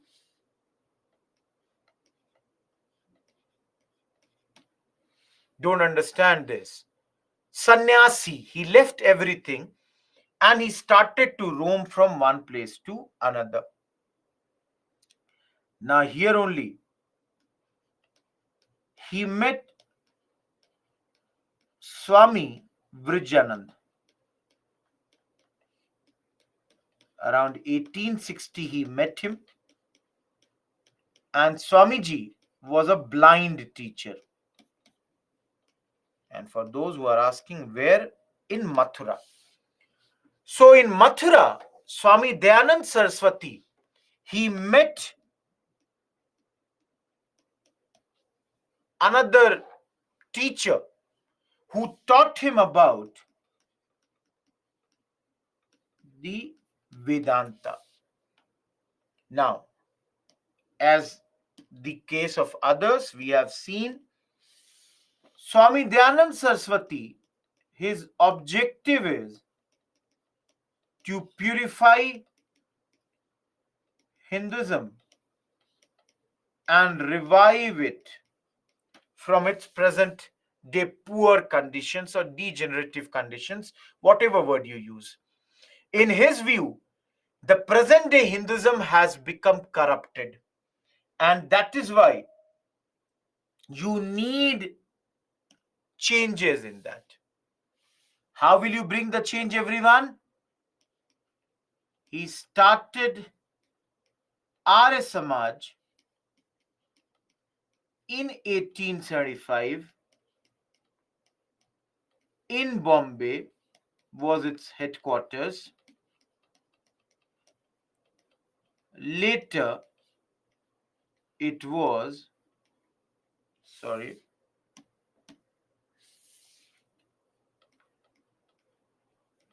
Lahore. So initially, this was started in Bombay. All of you heard about Arya Samaj? Everyone, you have heard about Arya Samaj? Many people, because they know it is mostly active in North India, so they think it was started in North India only. Please remember, for prelims, the fact of the matter is, started in Bombay, later shifted to Lahore, and after independence the headquarter came towards our part.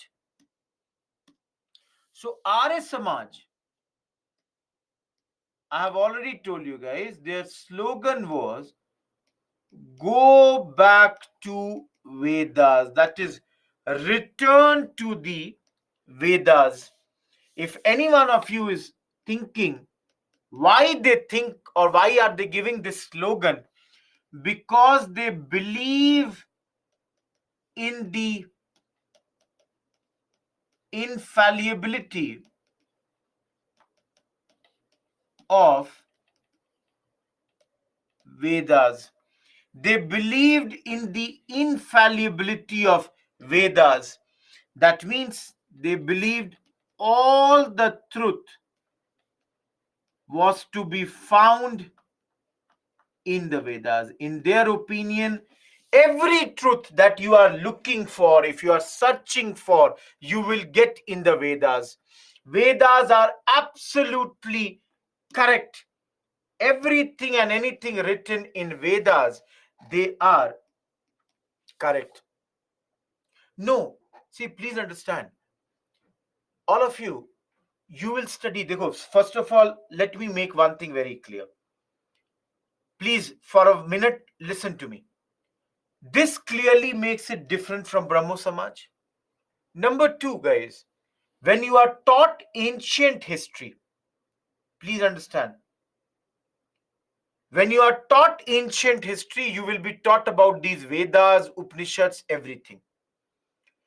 There you will study much more about what everything is teaching.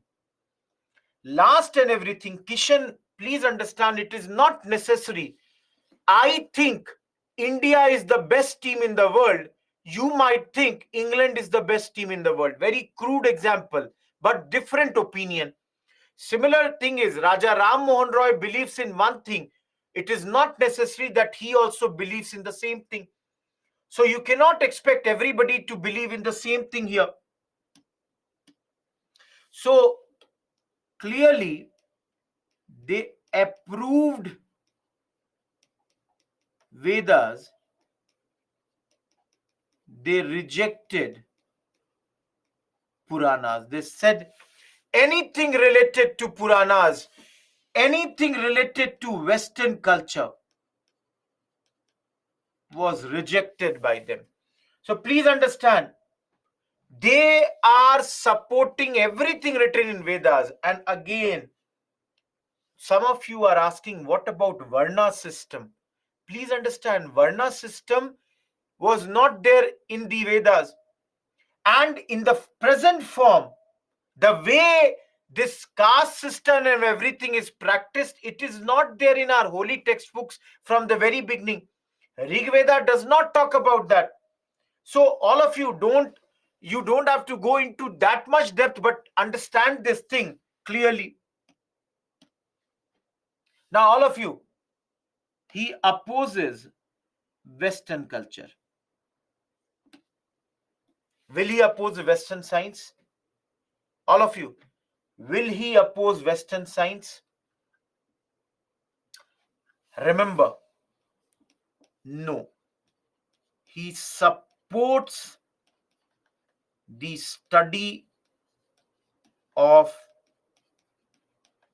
Western science. He supports that.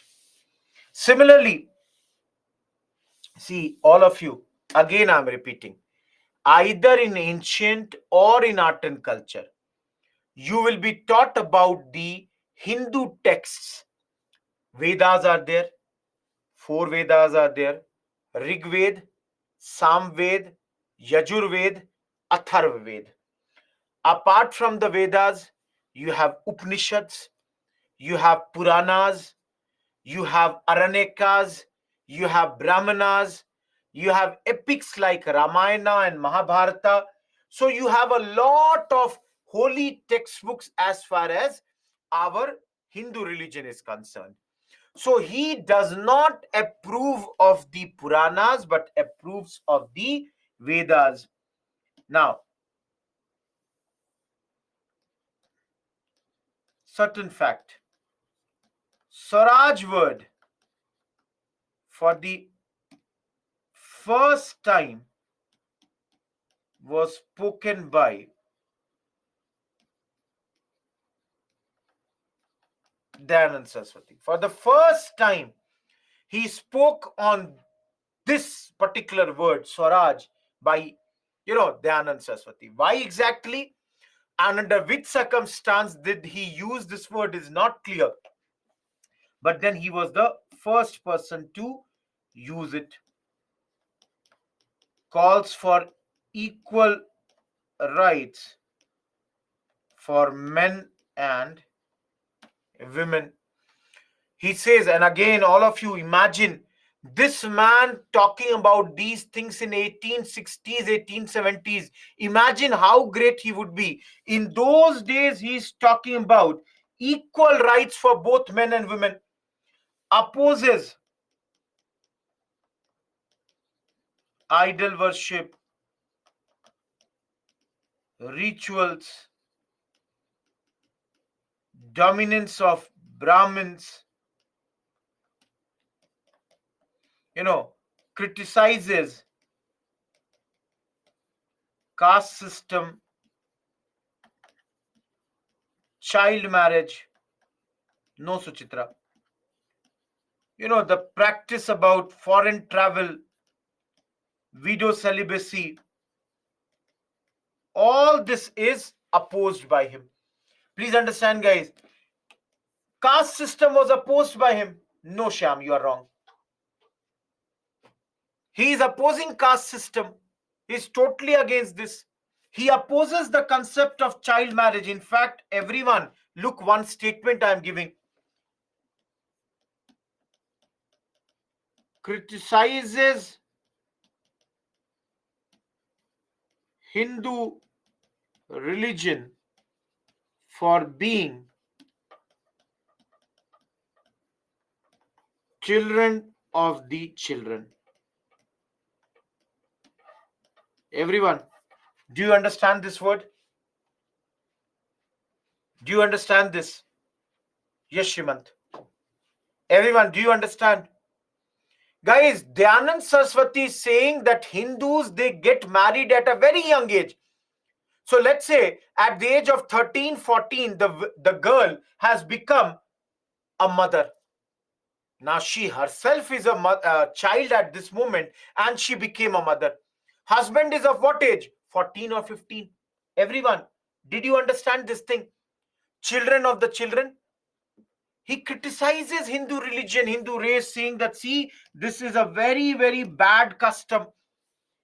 And that's why fix the age of marriage for boys as 25, for girls as 16. Foreign travel. Chituri. All of you, those who are not understanding this thing, foreign travel. In those days, Hindus, they thought that they will lose their religion if they cross the sea. Dayanand Saraswati criticizes this. Dayanand Saraswati says this is bogus. This is absolutely making no sense. Getting my point, all of you? All of you, am I clear till here? His famous book is Satyarth Prakash, his tenure. Celibacy, widows' celibacy. The widows were not being allowed to marry. Widows were being asked to live in a very bad, brutal condition. So Dayanand Saraswati says this is also wrong. Everyone, last two things about him. Last two things about him, very, very important. Please listen to me.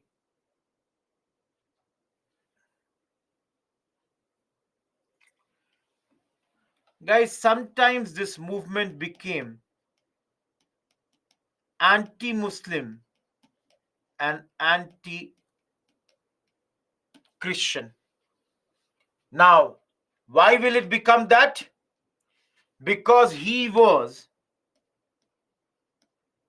carrying out a movement known as Shuddhi movement. All of you, Shuddhi in English, Shuddhi means purification. What is purification here? Everyone, let me give you one example. Let's say Rohit Kumar converted to Islam. Rohit Kumar is a Hindu man and he converted to Islam. So Swami Dayanand Saraswati and his supporters would try to reconvert Rohit Kumar to Hinduism.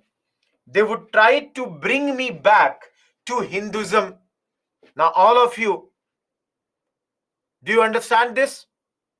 Purification. They are saying we have brought a man who had gone to any other religion. It might be Islam, it might be even Christianity. So they would perform this purification program. Apart from this, they also ran cow protection movement. And because of all this, yes, Pratima, all this, Satyam, that's what, I'll come to him. Don't worry. But then Swami Dayanand Saraswati, we are talking about Arya Samaj, na? So this Samaj at times became anti-Muslim and anti-Christian. Am I clear, everyone? This movement at times became this last thing.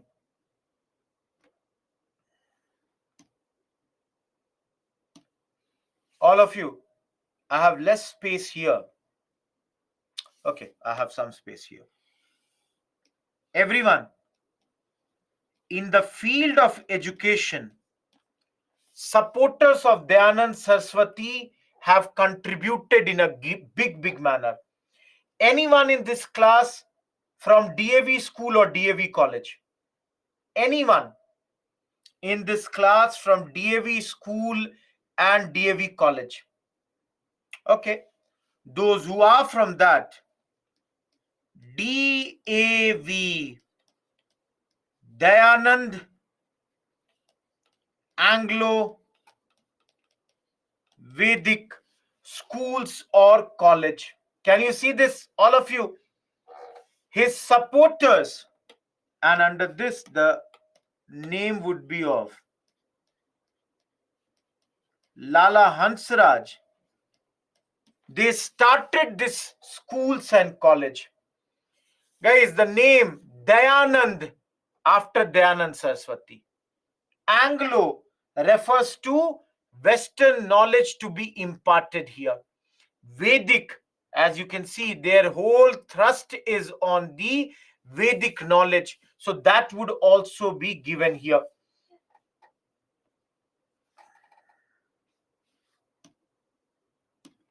Here's another supporter whose name was Swami Shraddhanand, had started a Gurukul in those days near Haridwar to give education to people in their, traditional form. We are done with this Dhyanand Saraswati. Gaurav, that's a long story and that's not needed. Uh, for information, I can give you guys, he was assassinated. Jyoti, I have not got any question from you. And I cannot explain everything if you cannot understand here. I've already said very clearly, if you are trying to reconvert people from Christianity or Islam, don't you think it will become anti-Muslim and anti-Christian? If you are trying to protect or do the cow protection movement, simple.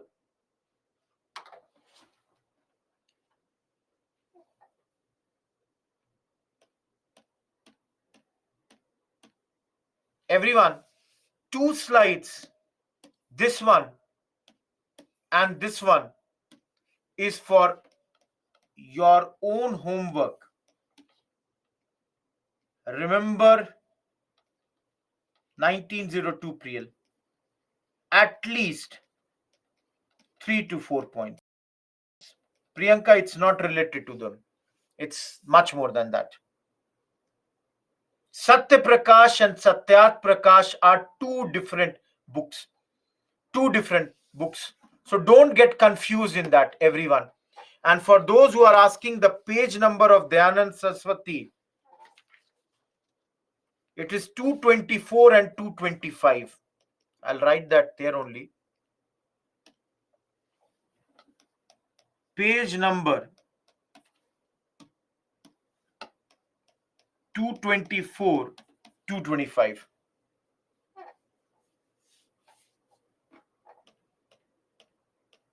Rana, not important. Remember, at least I did not say 3 to 4 points. You must remember out of these 10 points. Am I clear, everyone? For those who are asking, it is a revivalist movement, which we said at the very beginning.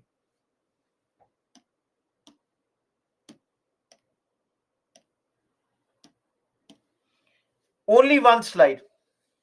No, that is Satya Prakash. Payal, please see that.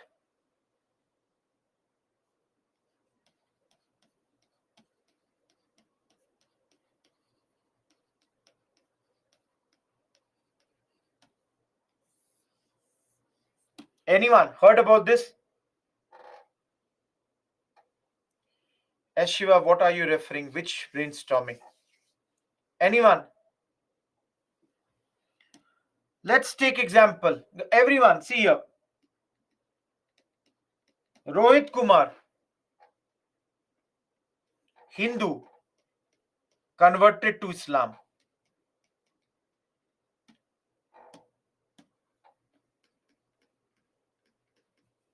Now, we just now studied by Shuddhi program, Rohit Kumar was reconverted back to Hinduism.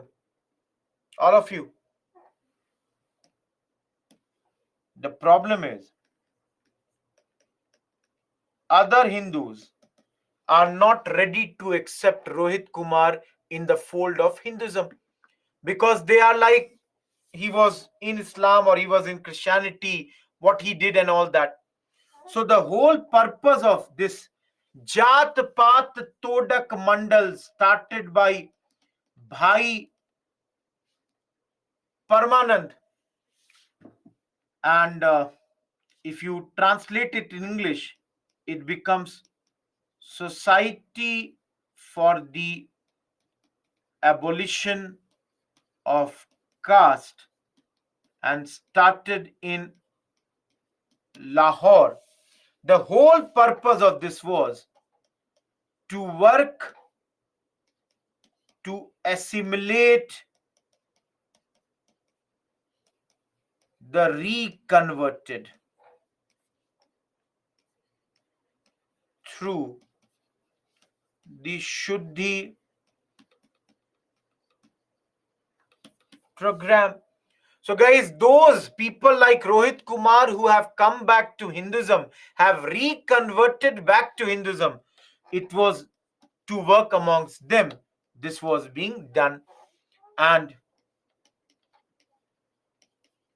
they also condemned the caste distinctions.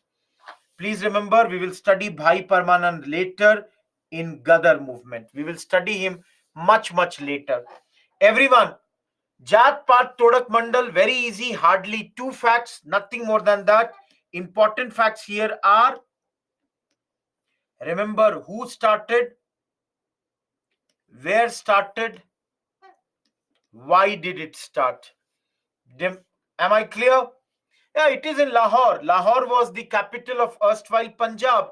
So clearly, guys, it would be in that area only.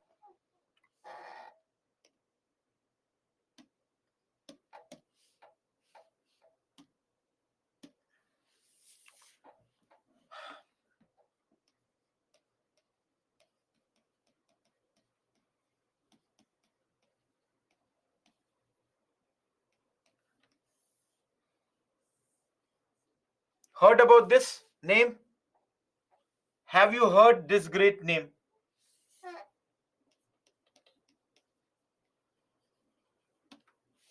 Ram Krishna Paramhans.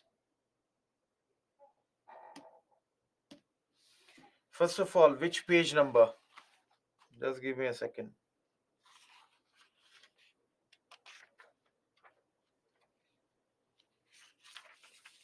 See, Ram Krishna Paramhans and Swami Vivekanand, they are in 222, 223 and 224.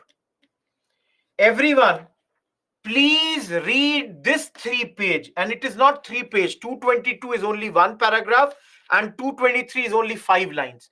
So it is around 1.5 page, less than that. Why will you remember this page? Because in this 2-page, there are some quotations given by Swami Vivekananda. Everyone, if there will be a question, the chances are always that the question will be on Swami Vivekananda, who was the disciple of Ramakrishna Paramhans. So let me read 1 or 2 quotations for you. For example, see here. One quotation is, and this I have already given in your slide. Everyone, I can show you this. Look at this quotation. I will explain in some minutes. Don't worry about that. But this quotation will help you in any essay topic of, let's say, hunger or ignorance. Similarly, Swami Vivekananda's one quotation, the only God in whom I believe, the sum total of all souls and above all, my God, the wicked, my God, the afflicted, my God, the poor of all races. Please understand, guys, these quotations you will use in your essays and you can even use in your modern. And please don't get into asking the meaning of ignorance or the meaning of traitor. Please, these are simple English words. These are simple English words, even in ethics. In all the 3 places, guys, rather than asking me the word meaning, you can Google in the meantime if you don't understand a simple word. Traitor, it's a very simple English word. Please, this 3-page. Now, how many of you have been to Calcutta? How many of you follow the Ramakrishna Paramhans teachings and have you gone to his ashram? Guys, if you ever go to Calcutta, do try to go to Dakshineshwar, where Ramakrishna Ramakrishna Paramhans was a priest.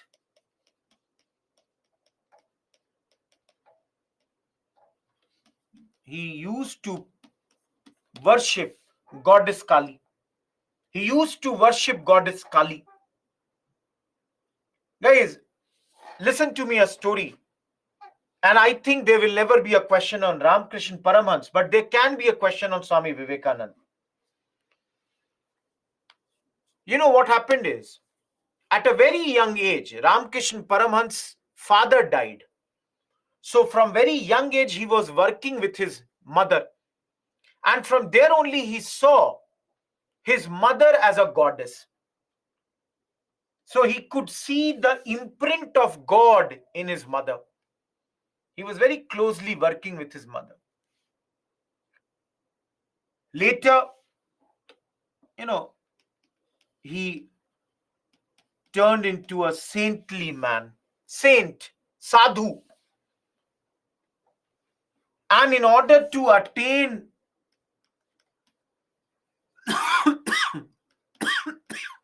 his religious salvation, he used the traditional methods. Everyone, I hope you all understand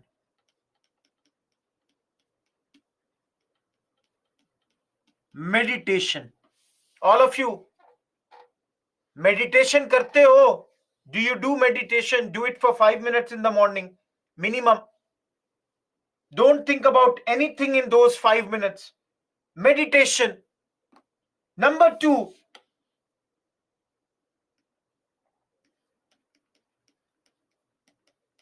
devotion, bhakti. Guys, right now your bhakti should be only for UPSC exam. I'm not saying forget your gods. Worship whoever you are worshipping. But then devotion to one aim with which you have started your preparation. And renunciation. Renunciation is what? Tyag dena, leave everything. Again, as a UPSC aspirant, you people should renunciate everything that is not going to help you in the preparations. All of you, next month, World Cup will start. You cannot be involved in World Cup for 2 months because that will kill your, preparations. Trust me. Trust me, guys. That will kill your preparations. You cannot. Take inspiration. Sandeep, I'll not get into that. That's too personal. But then, everyone, did you understand these 3 words? Ram Krishna Paramhans wants that through these 3 things, he wants to attain religious salvation. That's what I'm telling you, Shreyank. Don't do that.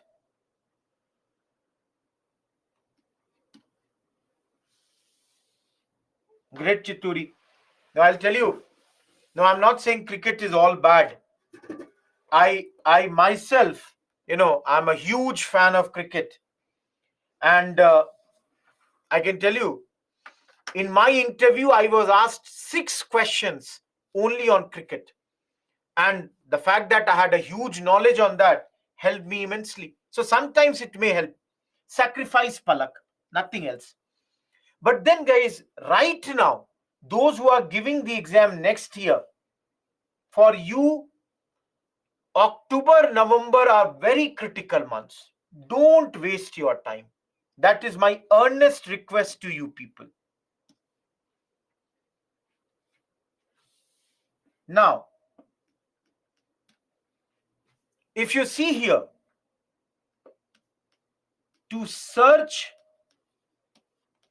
for religious truth, that is, in order to realize the God, he would live with mystics of other faiths like Muslims, Christians, So he would live with the people of other, religions, because in their opinion, all of you, different faiths are different roads to God. All of you practice your own religion, I practice my own religion. We both are following two different paths to reach maybe the God, maybe the same God. And very beautiful line, in my opinion, a very great thought of Ramakrishna Paramhans and his disciple was that service of man was service of God. I should not write because it will be wrong here. For man was the embodiment. The best thing that the God has created is none other than man. All of you, chances of a question on Ramakrishna Paramhans in UPSC is slightly less because you are not able to form a question. He did not write any book. So his teachings were oral. So for example, he would speak and his followers would keep on translating and passing on the message to the others. So very less chance of a question on Ramakrishna Paramhans. But then very, very big chance of a question on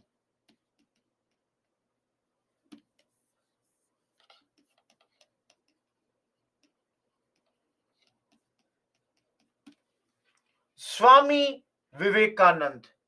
Original name, everyone? All of you.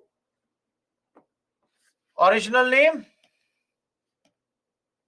Narendra Nath Dutt. Nobody has mentioned this.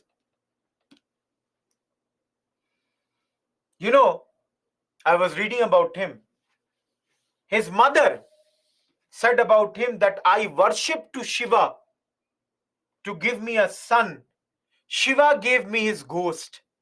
What I'm trying to say is, he was a very, very naughty child. In the beginning, he was a very naughty child.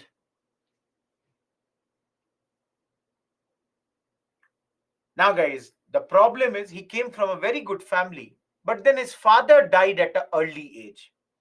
And then the economic conditions of the family started to deteriorate. Born on, and I want you to remember this date.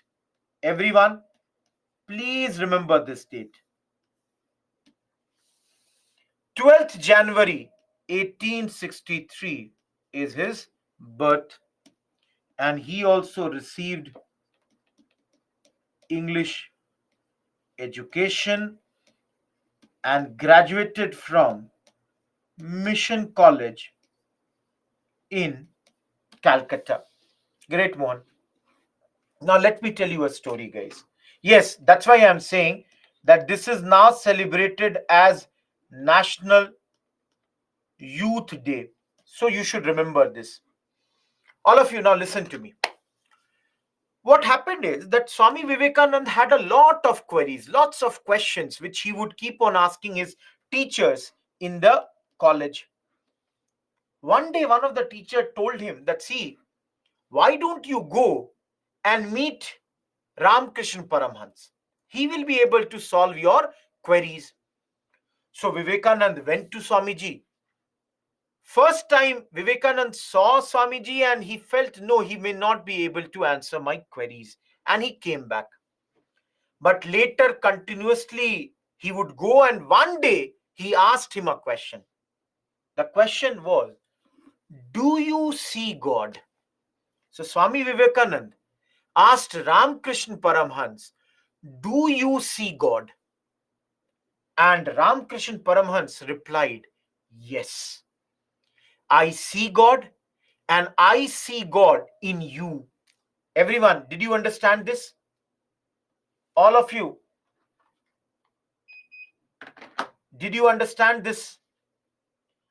Basically, guys, such a beautiful answer by Ramakrishna Paramhans convinced Swami Vivekananda that his queries, his questions about various aspects of life could be answered by Paramhans. So, initially followed Sadharan Brahmo Samaj, but later came to Ramakrishna Paramhans. And later he took this particular title around 1892. This name, there was a Raja of Khetri who recommended him that he should take this particular title. Now, you all know, everyone, that Swamiji's greatest popularity is the World Religious Conference, which he attended in US. All of you, have you heard about this or not? Sisters and Brothers of America. You know, in Chicago, those who have not heard, please read about this. Swamiji was not invited here. He was by chance there. And he requested the organizers, please give me some time to speak. And by the time Swamiji had completed his speech, everybody was sure that this man who comes from the who comes from the east, is perhaps the greatest man in those days. It impressed the whole world at that point of time and brought their attention to a great extent to India. Guys, Swamiji is a great man. One of his best, if you ask me, his best quotation, best lines, I always believe in: for our motherland, a junction of the two great systems,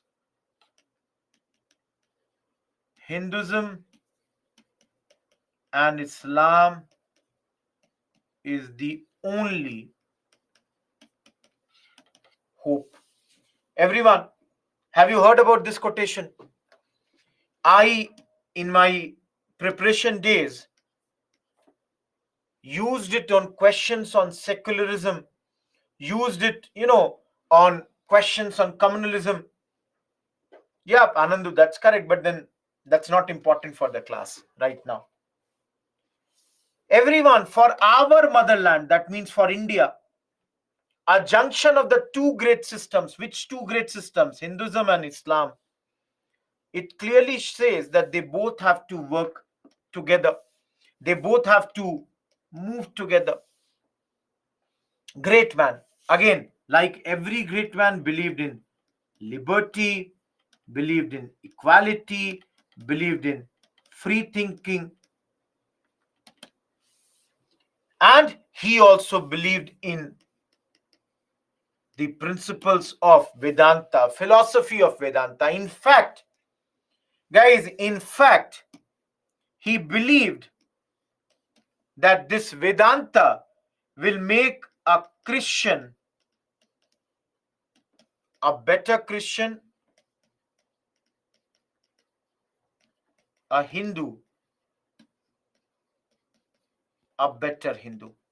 So if you follow the principles, if you follow the philosophies of Vedanta, you will become a better Christian. If you are a Christian, you will become a better Hindu if you are a Hindu.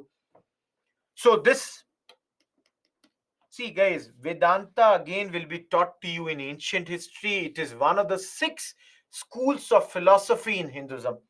And literal meaning of Vedanta is one that comes at the end of Vedas. Ved plus Ant. One that comes at the end of the Ved. That's here.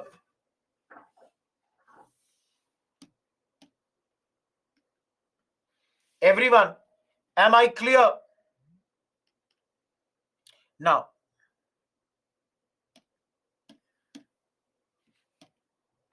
I hope, I expect that you have heard about Ramakrishna mission. All of you. Guys, very, very famous. I don't tell me somebody has not heard about it. For somebody who has not heard about this great organization, my suggestion is please read newspapers. Not only for this, I think you need to read newspapers in a much better manner. See, on the name of his guru, Swami Vivekanand started this Ramakrishna mission in 1897 at a place called Belur. So the Belur Mutt was organized here. For those who are asking why, for humanitarian and social work. All of you, those who are from Bihar, Orissa, Bengal, there are lots of hospitals started by them. There are many schools started by them. They are one of the first to help if there is a famine, if there is a flood, if there is any epidemics. They help the people in a big manner. Last but not the least, I must say, they believe in doctrine of service. That's why they are doing it. That is service of all human beings. Guys, in Hindi, service of jiva is service of Shiva. If you are serving humankind, you are serving the God. And I don't know how many of you been to those who are, guys, if you have been to Calcutta, they have their big, headquarters over there. I've been to that place. Such a serene and peaceful place where you will see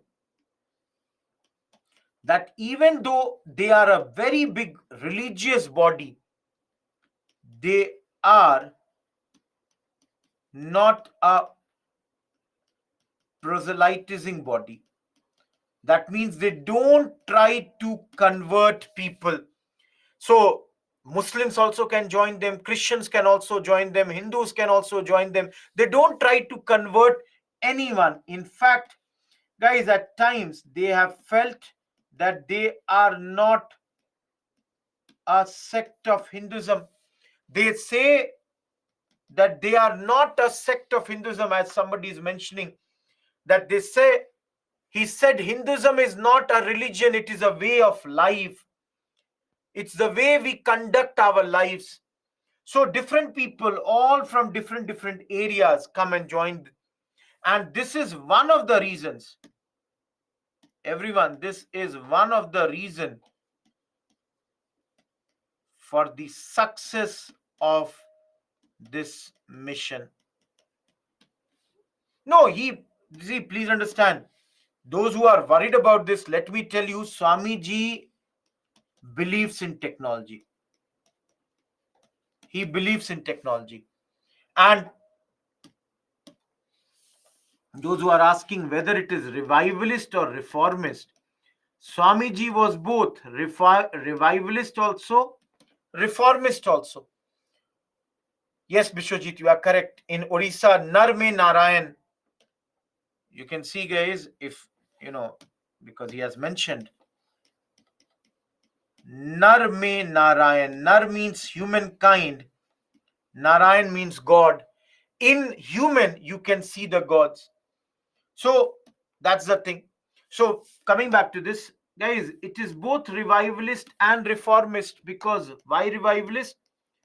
Takes inspiration from Vedantic tradition, follows some orthodox Hindu rituals. He also believed that Hinduism had got degenerated at this point of time.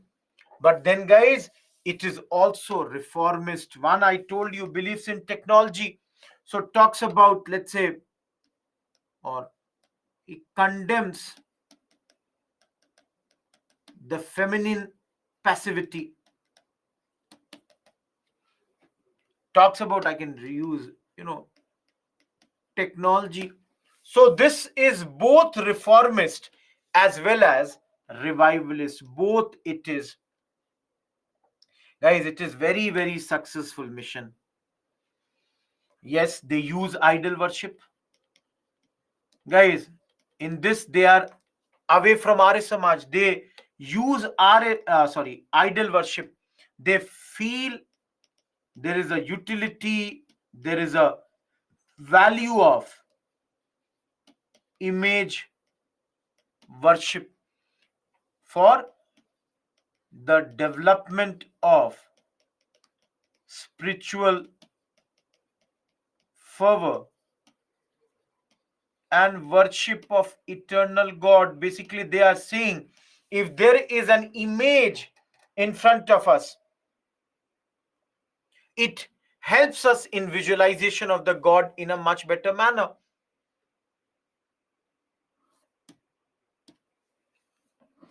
Last but not the least, he wrote a book,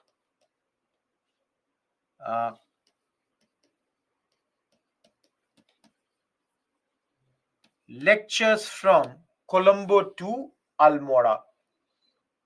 Krishna, we already did that. We talked about this. See here. Jiva is Uni being referred to humankind, Shiva being referring to the gods at this point of time. Everyone clear with this? Look at this quotation. All of you look at this quotation. One book, Praveen, that's mentioned, Lectures from Colombo to Almora. Who does not understand this this thing? Chalu, initially, Sadharan Brahmo Samaj. Yes, Siddharth, no class tomorrow. Guys, this is a quotation by Swami Vivekananda.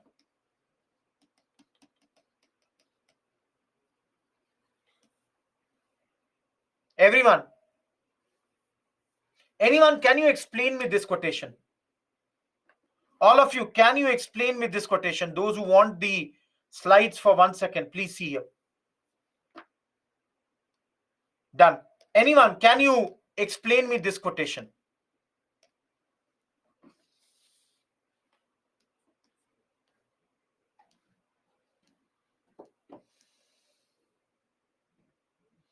Anyone? Basically, as Vedshri says, education is of no use if we cannot serve others. Along with that, it is talking about the fact that the people who have the capability and yet not giving the society, they are traitors. Because these people who have got the capacity today, they should remember that there are millions today who are not having enough to eat, who are very, very ignorant, and they have got all these at their expense. Everyone, am I clear?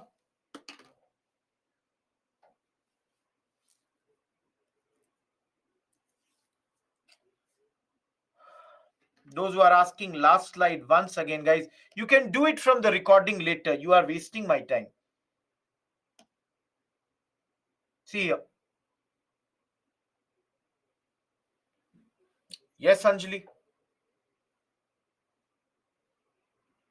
Sandeep, correct. Shreyash, related to... Okay, sorry guys, one mistake. Lectures from Colombo to Almora, if not clear, was written by Swami Vivekananda. if anyone has any doubt here. Okay.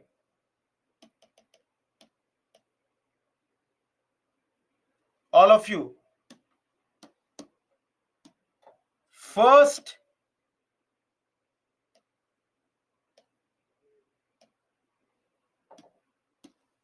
lesser important name.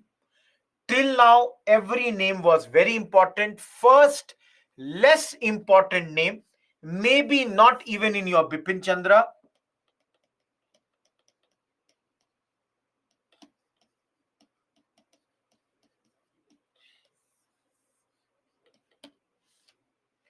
Guys, initially joined Brahmo Samaj in 1875, active member of Brahmo Samaj. But later, in 1887, formed his own Dev Samaj. Now, what is this Dev Samaj, guys? Initially, it believed in God, just like Brahmo Samaj, it also believed in God. But later, it became a atheistic body. Atheistic means does not believe in God. Initially believes in God, later does not believe in God. So some of you will say, if they don't believe in God, what do they believe in? Basically, their belief is in good human action. Now, some of you will have another question, sir. What are good human action? Now, all of you understand. I'm writing here. Or I can write ideal social behavior according to this body. Now, all of you understand. It is not necessary that you should believe whatever he says. For example, they say don't consume non-vegetarian food. All of you, those who consume non-veg, I'm not saying that you have to believe, but then in their opinion, one should not consume non-vegetarian food. Of course, they say observe non-violence. Third, do not accept bribes. They say, one more. Just give me 1 second. Just give me 1 second.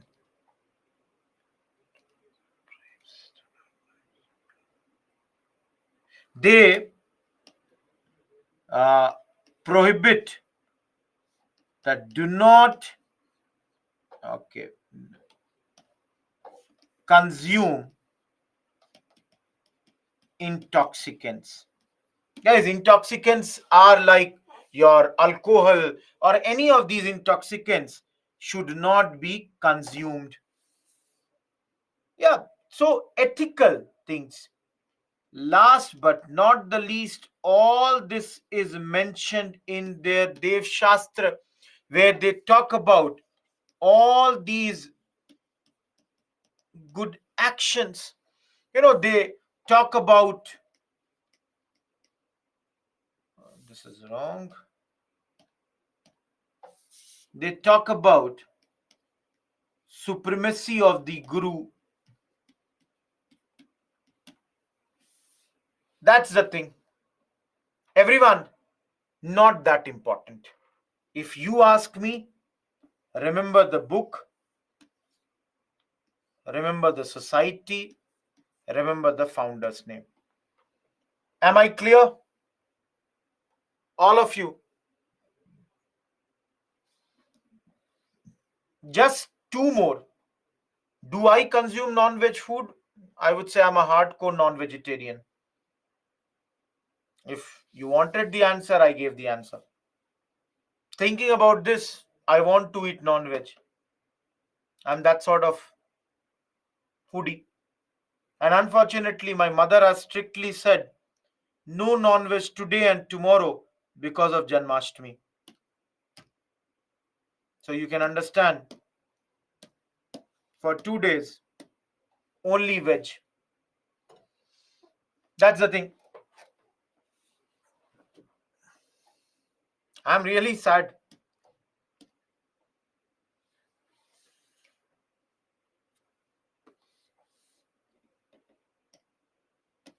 Okay, everyone, just two more for the day. Yeah, Arjun.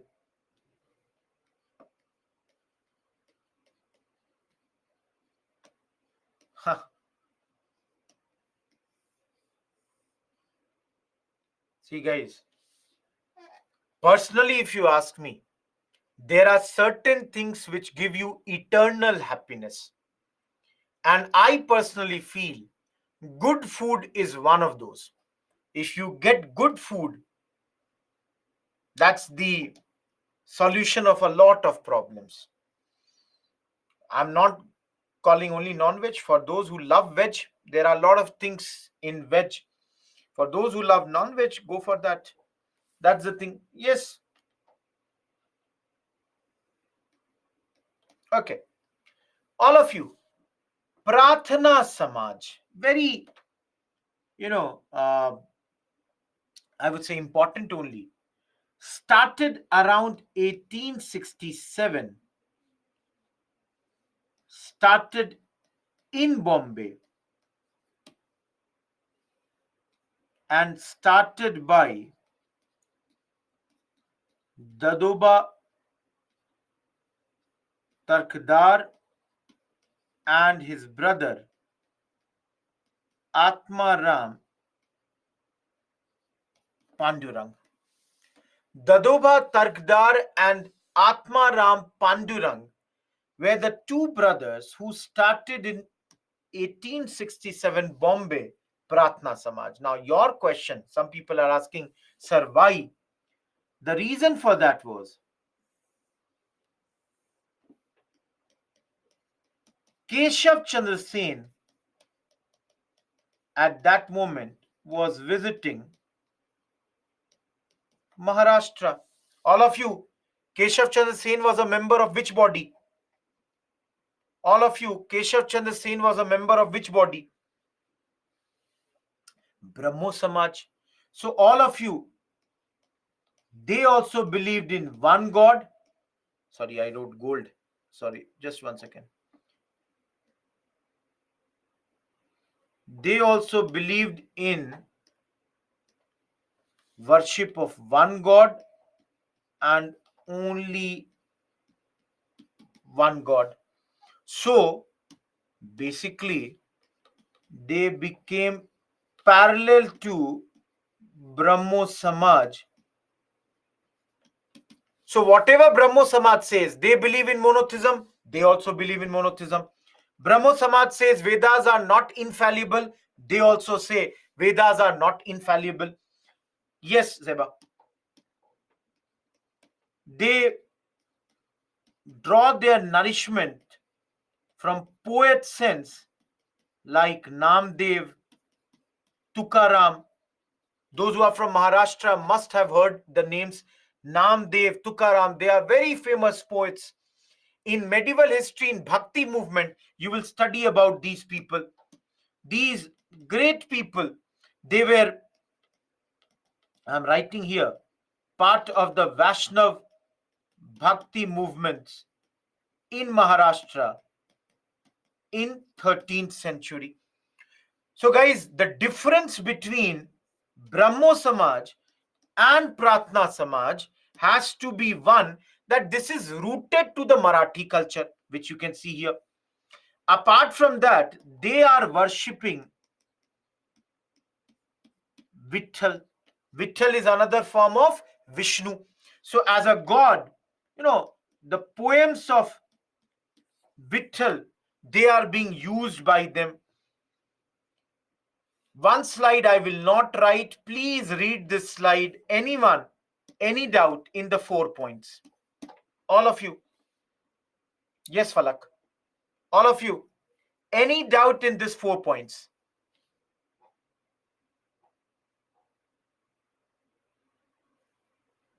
Yesterday we saw all these.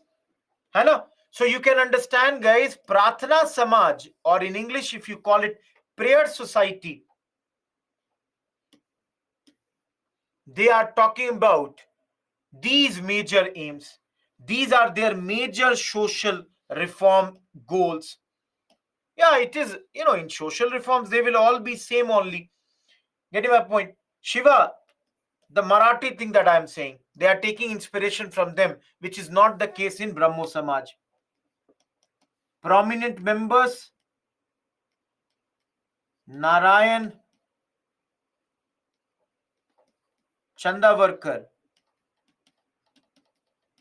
R.G. Bhandarkar, and later Mahadev Govind Ranade. Everyone, we have studied slightly about him. M.G. Ranade, later along with Dhondo Keshav Karve. All of you, have you heard about the name of Dhondo Keshav Karve? Anyone? Dhondo Keshav Karve. Great man. All of you, a recipient of Bharat Ratna, and the oldest recipient of Bharat Ratna is Dhondo Keshav Karve. They both together, they both start the widow remarriage movement in Maharashtra. They also start Widows Home Association in Maharashtra. And lastly, guys, the similar thing, what they are doing was done in Andhra by the famous Telugu reformer K. Veersalingam. All these people, they were related to this. Yes, guys, many times Dhondo Keshav Karve is also given the title of Maharshi. Anyone, sociology as your optional? Anyone with sociology as your optional? You might hear in paper 2 a name Iravati Karve. All of you, Iravati Karve. Iravati Karve was the daughter-in-law of Dhondo Keshav Karve. Iravati Karve was daughter-in-law of Dhondo Keshav Karve. Very, very famous. Getting my point? Now,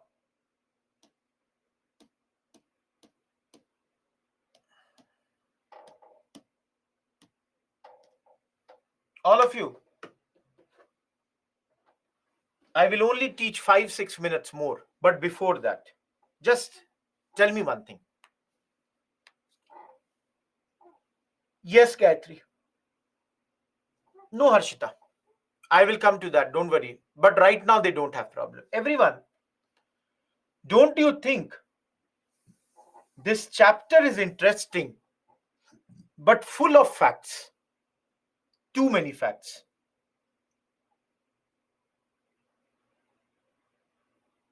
It's easy to understand, but very difficult to remember. Everybody, you feel this now?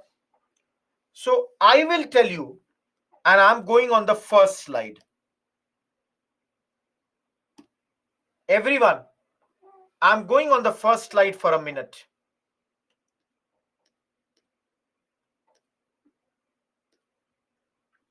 Let's come to Raja Ram Mohan Roy for a second.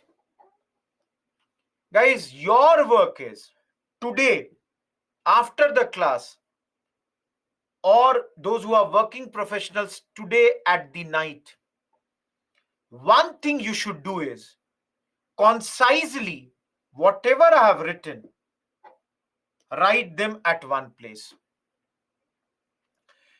And the good thing for prelims is you have to see and recall the things. 19 shares. My suggestion to you would be that keep on looking at these many times over the course, cursory glance. Let's say today only Raja Ram Mohan Roy, tomorrow only Dirozio and Ishwar Chandra Vidyasagar. 15 minutes on 1 or 2% per day. Guys, within a month, you would be like, I can remember some, I cannot remember a few. Those which are tough, and that's why I told you which are important, which are less important, everything I have told you, focus on those which you are not able to remember. Dekho, every one of you, the secret of this chapter, and for that matter, entire history is, many people say, sir, how do you remember so much? Reason is I'm teaching the same thing for more than 10 years. I don't expect you to, remember each and every small points, but at least for prelims, that there you are able to recall the facts. At least that much you should do. Arjun, I've already said, till date, only non-important name is Narayan Agnihotri. And I will show you questions on Friday. These all are 19th right now, Shreyash. I have not gone in 20th. And nobody is of 18th. Achal, I told you not to remember every date, not to remember every year. The names which I told you, remember only those.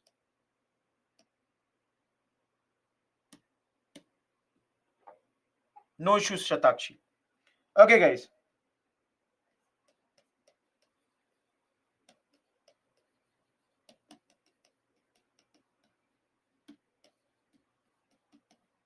Heard about this? All of you, have you heard about this? Formed in 1887, remained till 1895. This was known as Social Reform Cell of the Congress. Guys, we have not studied Congress. We will do that from Wednesday onwards. Basically, Congress in its earlier days, remember, Congress in its earlier days didn't want to discuss social issues from its platform. Guys, Congress was like, if we discuss social issues, it might create division. So, same place and same time as of Congress, this body would also meet. Same place. Started by Raghunath Rao and M.G. Ranade. These two people started this.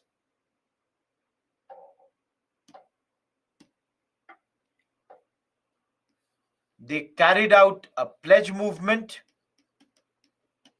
against child marriage,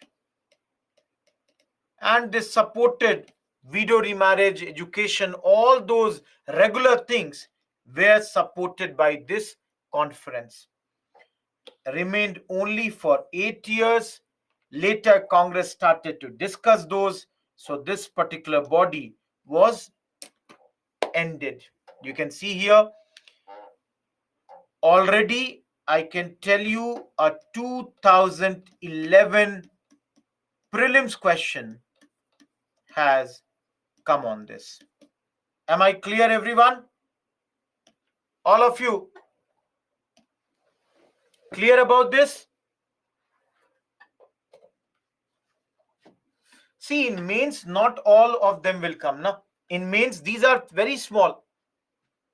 Questions we discuss on Friday only, not before that. No, Riaz, no.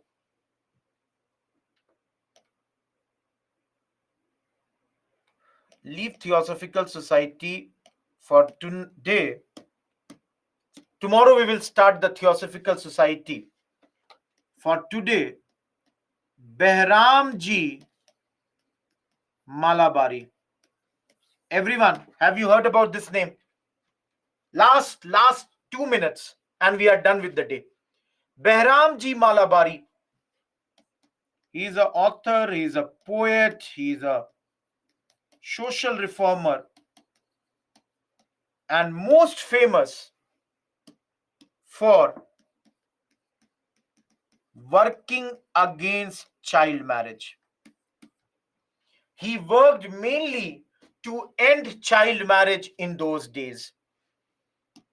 Please remember, guys, how many of you have heard about a case called Rakhma Bai? Everyone, he's a Parsi man. Behram Ji Malabari. All of you, Rakhma Bai, she was a lady who in those days protested against her marriage to a much older man, and she said she will not like to have any relations with that husband of hers.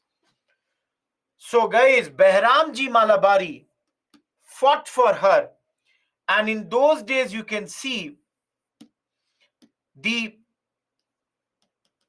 girls, their marriageable age was fixed at 12. This was done under the Age of Consent Act 1891. So basically, guys, under this act, the minimum age of marriage for girls in those days was increased to 12. She later on went on to become one of the first lady doctors of our country. And guys, this case had become so popular in those days that had even gone to the Queen of England. And that's why these changes were brought at that moment. She, fought, and UPSC 3 years ago has already asked a question on the famous Rakhma Bai case, which was made very, very popular and fought by Behram Ji Malabari. Everyone, you can see here,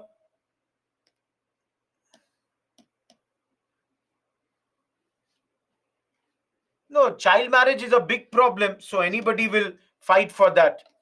His newspaper, Indian Spectator, and his friend, along with Devan Dayaram Gidumal, he started a Seva Sadan, a place for the living for the widows and those women who have been discarded by their family. The law came in this year, Anil. You can see, guys, Seva Sadan started for those women discarded by the society. Yes, Shiva, Queen of England.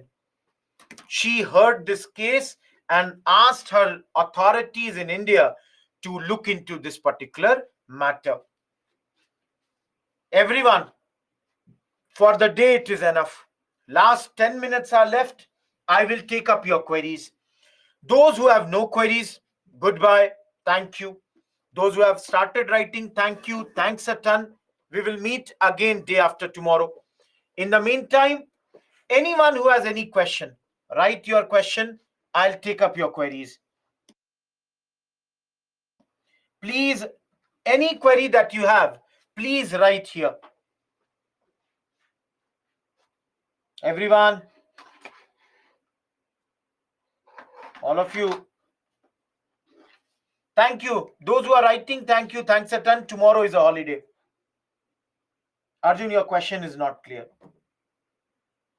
No, Harshita, person wise. Vishwajit, do the revision, you will become better. Shivani, Seva Sadan was started by these two people to give a place for the videos and all those people. Happy Krishna Janmashtami. It's a paper, Megha. Falak, Rakhmabai is in Indian, is an Indian. Shargun, if you have the time, definitely. Uni, you cannot remember everybody and you cannot know everyone. So, and don't repeat your question. This is irritating because you continuously write the same question so many times. Give me some time. I'm answering everybody's question only. Arshdeep, Queen of England means Rani of England. Thank you, Jyoti.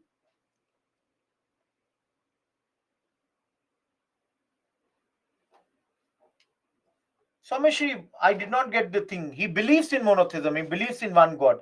Himani, 1908. Shiva Sadan was started in 1908. Kishan, after some time. He was his friend Uni. I should have selected a better optional, Sandeep. Anil, I'll connect you to a mentor. I don't know what you are doing to understand this. I'm a graduate from NIFT Mumbai, Sanskar. We will do, Shargun. Harshita, again, write the mail. I cannot say that all right now. So, Sham, that's why make your own notes. Stephen, these are very small. You can see in Bipin Chandra in different places it would be. Rana, not the time for that. Only 8 minutes are there, and I have to answer other people's doubts also. So cannot do that thing. Understand? Write a mail, I'll get it done. Palak, write a mail for optional. For optionals, write the mail. Dipson, I would not have got any mail from you. I've answered every query. Please retag me in that. Seva Sadan Dinesh, it's a place for living of the widows. Uni, I have not done Raja Ravi Verma. I don't know where you got that. Kishan, write it on mail.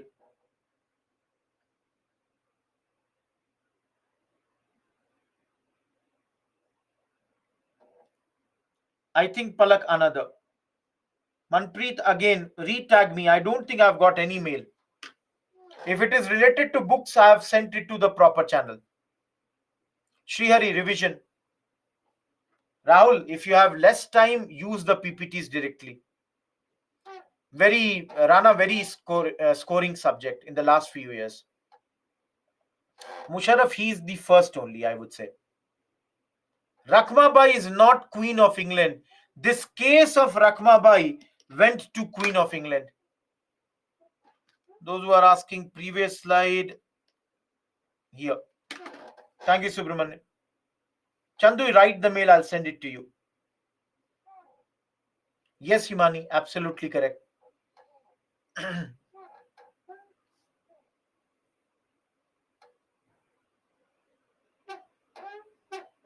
Sanskar, I said write the mail. I think there are some issues. In the meantime, complete the NCRT. Don't waste the time, and you can do that much. Thank you, Arpita.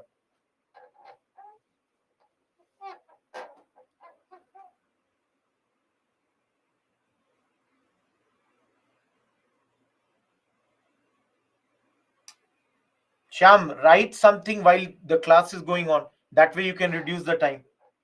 Yes, Sandeep. I take offline classes, Delhi, Bangalore, Jaipur, Chennai. I've gone to all these places last year. Sahil, if you want, you can get it from this thing. Your Spectrum has mentioned that. Do you have that? Zeba, they may change the things. You are never sure. They are poets, Himani. Calcutta Bhavna. Utkarsh, if you read the book better. Krishna, if you have more time, you can read something more also than that. Tulsi. 6 minutes, any query. Someshri, I I would have my batch in Bangalore, I think in December, January.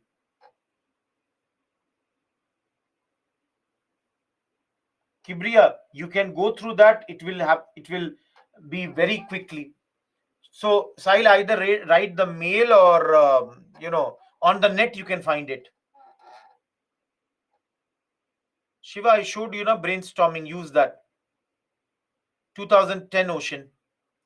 Thank you, Bhumi. Zeba, many more. At least 15 more tomorrow, but easier ones. Barkat, happy Janmashtami. Sandeep, make small notes. This is the last slide, Uni.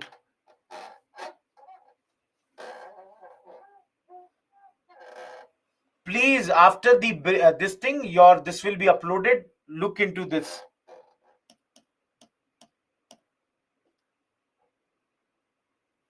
Manpreet, write the mail. I'll get into that. Yes, Divyani. Yeah, Koman.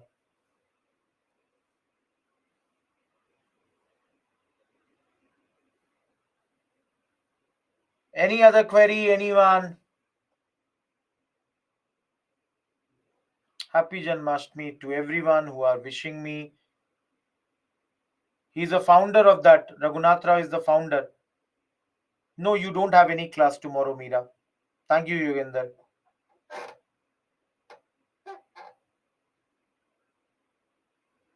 Bye, Ashita. Happy Janmashtami.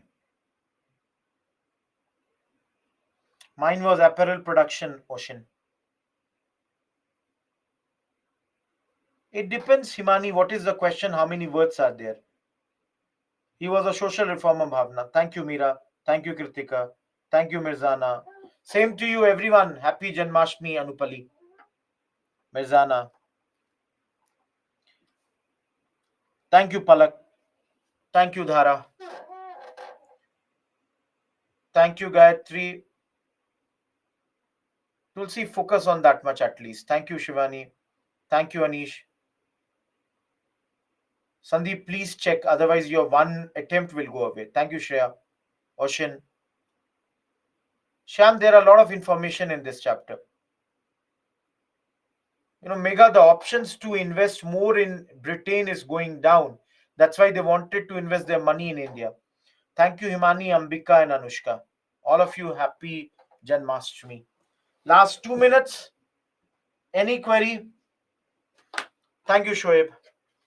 Only write the mail. I'll send it to the people. Tulsi, the approach differs. Akhil did not get your question.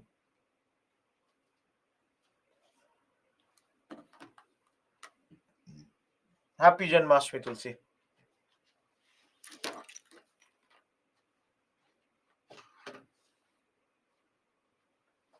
Homework, Akhil, I gave a question. Na? You can write on Ishwar Chandra Vidya Sagar. Same to you, Sahil.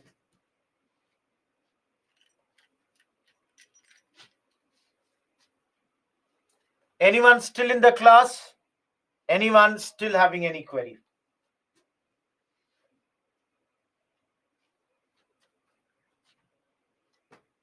Thank you, Sejal. Thank you, Ravindra Babu.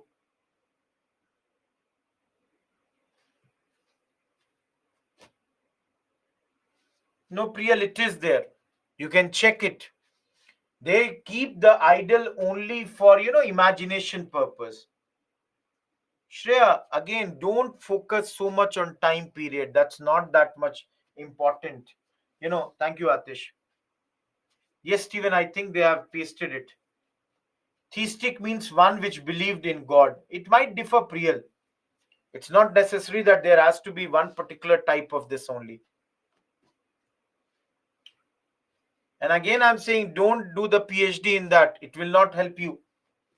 It's very, very big chapter, very huge. Everything alone, your Raja Ram Mohan Roy, people do PhDs on that. Yeah, Mega.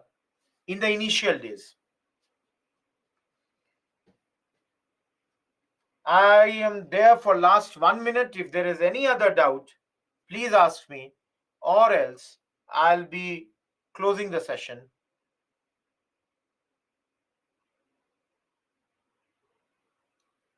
Thank you, Priyal. Sandeep, I laugh, but then, class is not for that. That's the whole thing. Thank you, Sandeep. Thank you, Shreya. Thank you, Priyal. Goodbye, Yogender. Anyone still in the class?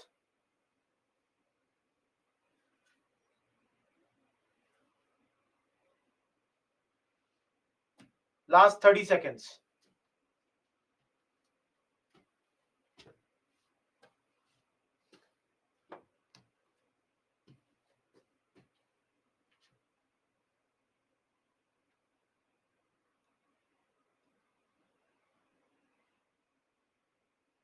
Goodbye, Bhavna. Okay, I think there is no one and there is no question coming to me, so I'm wrapping up the session. Let's meet again tomorrow. Not tomorrow, day after tomorrow. Happy Janmashtami to all of you. Goodbye. Thank you.